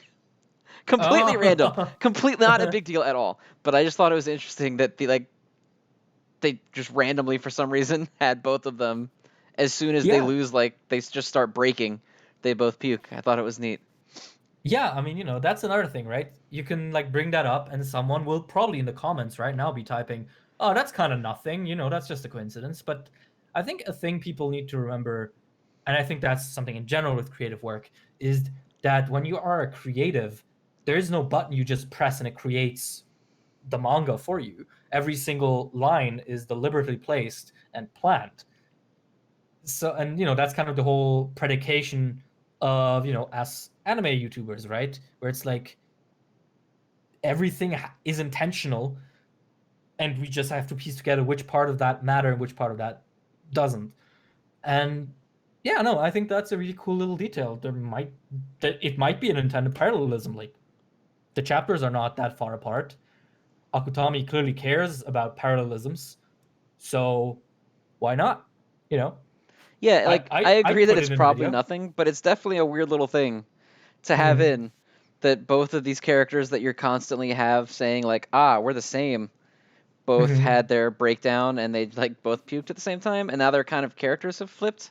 Whereas Yeah. Maito is like the scared rabbit, and Yuji's like nothing matters. The Yeah. whole mantra that Maito used to have that like, Hmm. oh, nothing matters, so just do whatever you want, and just kill as many humans as you want. Now Yuji is like, you're right, we're the same person. I don't give a shit about anything anymore. I'm just gonna kill as many Hmm. curses as I want. Yeah. Yeah. And I think people have this idea ingrained in their mind that every time you bring up a detail like that, it has to have like wide-reaching ramifications and implications. Like, oh, because they both puked, it hints at a future development where Maito will give Yuji irritable bowel syndrome. The IVS curse. Yeah, exactly. It's like no, like an interpretation like can also just be it's a parallelism there to show that they are linked. It's there to embellish and emphasize that they are indeed, you know, a dual pair, the two sides of the coin. That's fine, You don't. I think that's in general something with anime analysis, both on Twitter and YouTube. It's like a lot of people are so desperate to validify to themselves that this is a serious medium that they go way overboard and think others should go overboard as well. Where it's like, oh, this is the greatest piece of fiction ever achieved because of these 10 tiny details that do this and this and that. And it's like, it's fun to do, definitely. But I also think it's not necessary. Like sometimes small Yeah, details are and I small think it's details. like double edged, where like you have the people that go way overboard, and they're like, "Oh, Hmm. Deku's hair usually parts to the right, but this time it was a center part. What does that mean for his developing mental state?" And it's like, Hmm. okay, but sometimes then you have like even with the puke thing, there's no giant ramification behind that. It's just a neat little. Hmm. Both Yeah. characters happen to throw up when they're at the exact same point mentally. Hmm. And I think you'll have people that hear that and their immediate instinctive response is to be like, "Don't overblow things. You're going out of your way." Yeah, And it's exactly. like, shut up. Like just Let people Yeah, I have mean, fun, both sides of the coin. Like exactly. hyper over examiners, let people have fun and watch the show and not have to listen to you be like, ah, Nobara's hair is there. She's drawn with 43 of them. But when she lost her eye, she is now drawn with 42. What will it mean? But at the same time, like, if people want to do that and they stay in their own lane and do that, let them do that. It doesn't have to be a battle Yeah. over. There's always like a weird Twitter battle over how serious it should be taken, like Yeah. as a collective. Hmm. And it's like, who gives a shit? Just have fun Yeah. and enjoy yourself. It's fucking entertainment. Yeah, exactly. I mean, I'm I switch daily pretty much between which side I'm annoyed more by. And I think The the like problem is because both sides are constant. That's also true. I think just because of the nature of my channel, the "oh, you're overthinking things" crowd tends to annoy me more because I just get more of them in my comments. And it's like when someone says that and it's like, "Oh, don't overblow things. This obviously means nothing." Depending on what it is, I might be like, "Yeah, okay. I mean, that's fair. It is my job to overanalyze anime. That is literally how I pay my bills." Um, but a lot of the time, it kind of feels like you kind of don't know what the creative process is like, right? Because every author I know and I've met is fucking obsessed with their own series. Like you have to be to get to the point where you get published. And that is very likely the case with every single mangaka of whom we know about, because in order for them to be known about here in the West by, just regular dudes, they have to be published and published famously. And that is not something you do by half-assing your story for the most part. Right. And so there is an inherent pact there where it's like, okay, we believe inherently that you care about your story and that care translates in a sort of, I don't want to say deeper layer because deep is another completely ruined word, but like a secondary layer of subtext. And whether that is like, Shakespearean in proportion or just, hey, this is a cool thing that links to another cool thing.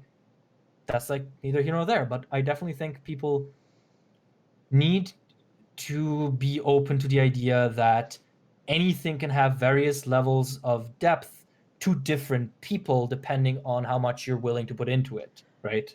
Right. And I think it kind of links back to what you said earlier, where it's like people will be very quick to, if it doesn't have some sort of grand, like overarching connection to something before, it has to Mm-hmm. be like irrelevant.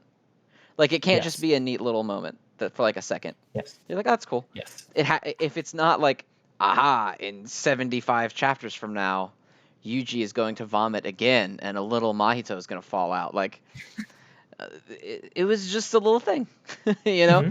And yeah, I think you're right that, like, I don't know, both sides suck. I guess that's where I'm going. I Yeah. was going to go on Yeah, a long exactly. rant and it's not necessary. Both sides suck. Just take what you want out of these things and like them because it's entertainment Yeah. and it's there to make you happy. Yeah, I mean honestly like that's, and this is just me looking for another excuse to piss off fans of a popular series.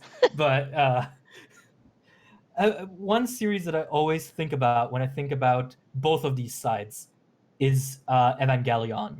Because Evangelion is such a perfect example of a series that is very overtly trying to be profound, and that through that can give a lot of people the idea that they are analyzing the story on a deeper level, even if a lot of it is very explicit. And so it creates this idea that uh, content worthy of analysis needs to always link to incredibly existential and incredibly overtly philosophical themes. And B, if it doesn't do that, there's nothing to analyze, and which feeds both sides, which is a hypothesis that I feel validated in by the fact that both sides tend to like both this series.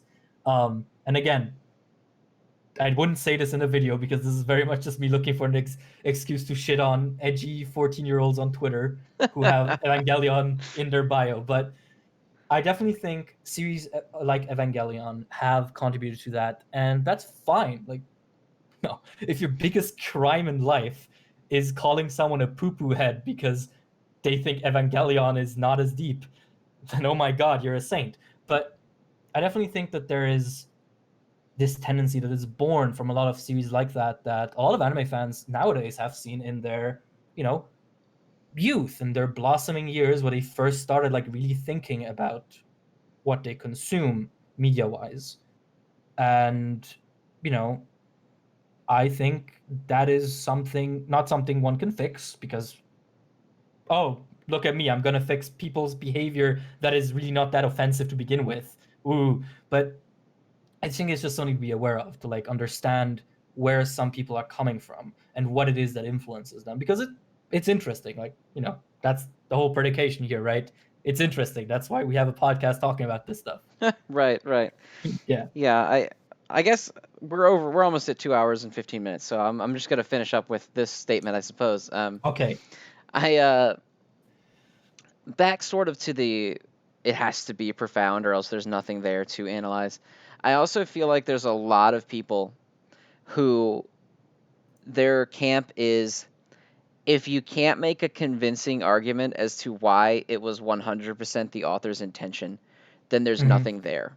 And I think Hmm. that's kind of inherently not the right way to look at fiction as a whole. Like, I think that author intent only matters to an extent, and that the message Hmm. that people get from a work is their own, is uniquely their own. Whether or Yeah. I not the mean, author meant to give that to them. Like, I think Harry Potter is an example that people use a lot, where like Rowling kind of sucks. She's kind of yeah. shitty, but she wrote a story that meant a lot to people that she herself probably would not give the time of day. And so Hmm. does the fact that she probably doesn't think that they should or deserve to get the message from her work that they got invalidate that they got it? I don't think so. Mm. Um, Yeah. I mean, that's actually one of the most what do you call it? Most important discourses currently in the academia. You know, the postmodernist approach of the death of the author. I don't know. Have you ever dabbled in that? oh yeah, oh yeah. Death Yeah, of the author is exactly. a famously It, misused Twitter term. yes, but basically, the idea is that any piece of written work, fiction mostly, um, is incomplete because it is only completed in the mind of the reader. And for the reader to be born as the active entity of the story, the author as an entity has to die. The death of the author beckons the birth of the reader. That's the, like, you know, the video title, pretty much. Right, right. Yeah. And I think a lot of people just forget that that is an approach that is valid. Like, yeah, like these stories, these dumb cartoons, at the end of the day, there are things that we consume at a very particular point in our life, in a very particular environment, emotionally and physically. And that matters. And that influences how we see these stories. And that perspective that we get on that is uniquely our own and uniquely valuable. And I really buy into Death of the Author. I really think that the author's intentions matter to the extent where you can extract meaning from them, but not to an extent where you can invalidate other people's readings of a story. Yeah, I think Bracket. it's almost the inverse of what we were talking about earlier, where like Mhm. I guess I lost my point a little bit halfway through this, but like when it comes to trying to use the author to like negate what someone wants, and we talked earlier Mhm. about how people would often say, "Oh, you think this is bad, but it can't be bad because the author wanted it to be this way." There Mhm. is a weird like I guess weird isn't the term because, like you said, it is a debate. But there's a crowd Yeah. of people that I think are fairly prevalent, at least in my circles on the internet that I see regularly, that Mhm. feel like if it is what the author wanted, it is absolute.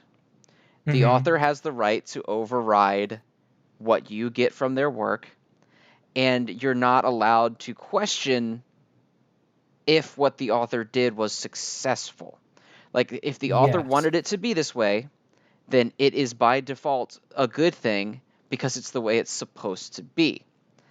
And, Mhm. if the author said, if J.K. Rowling says, I don't like fucking trans women or whatever, and trans women and safety in the idea of Hogwarts, which is a very progressive, accepting thing to them.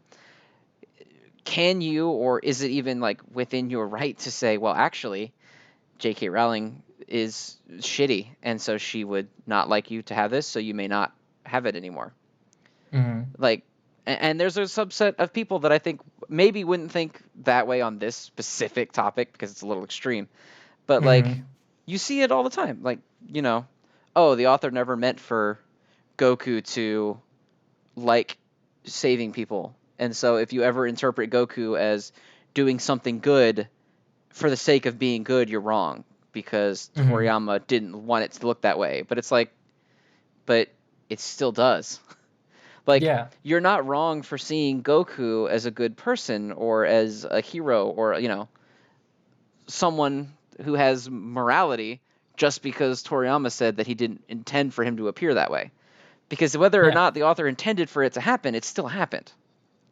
Yeah. I mean, you know, and this is gonna be a shock to no one. Authors say a lot of shit. Yeah.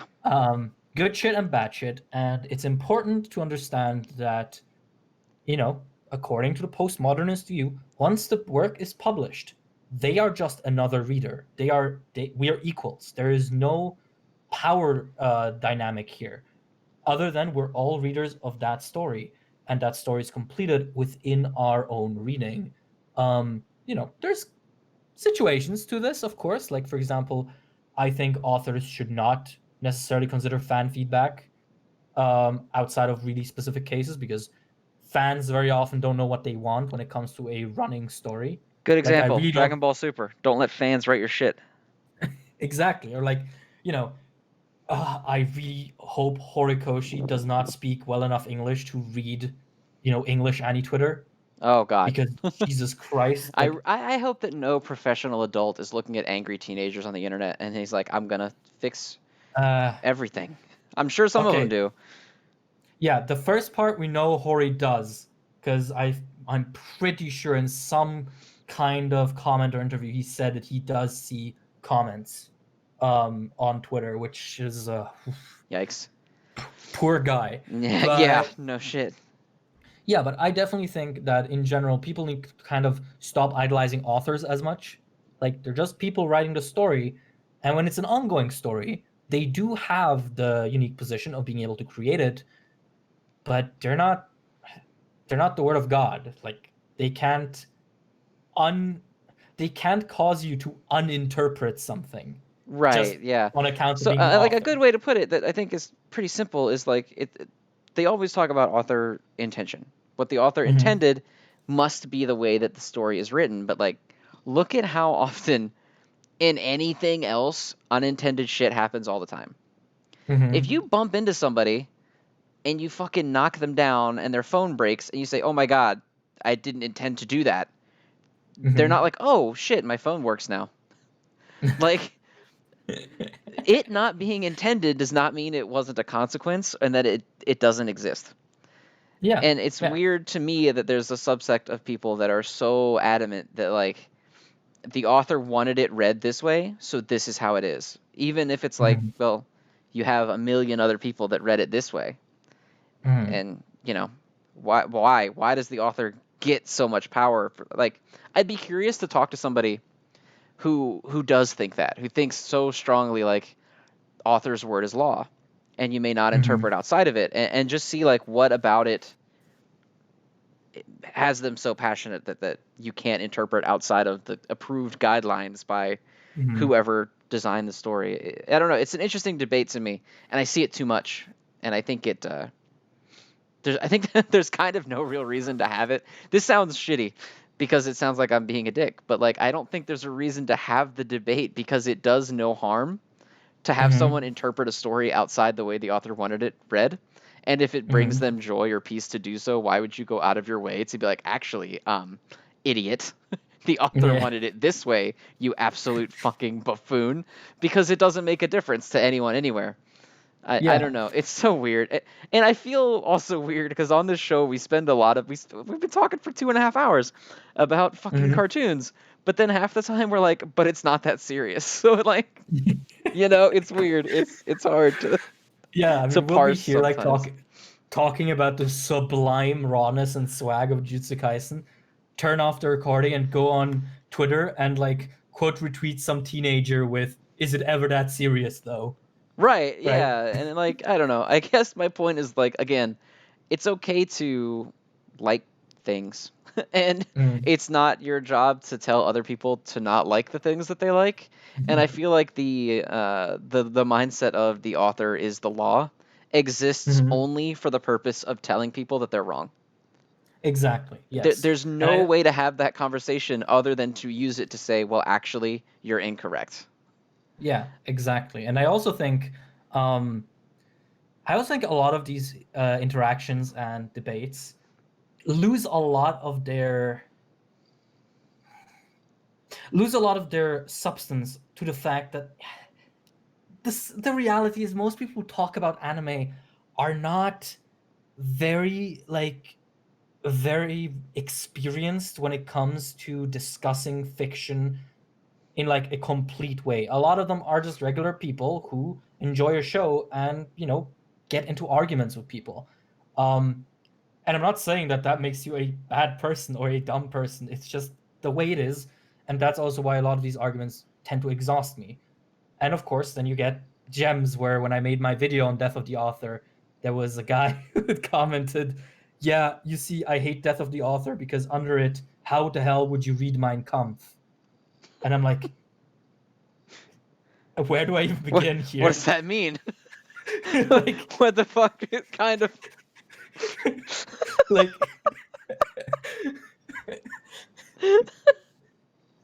like, I guess I could start with saying Death of the Author specifically applies to fiction.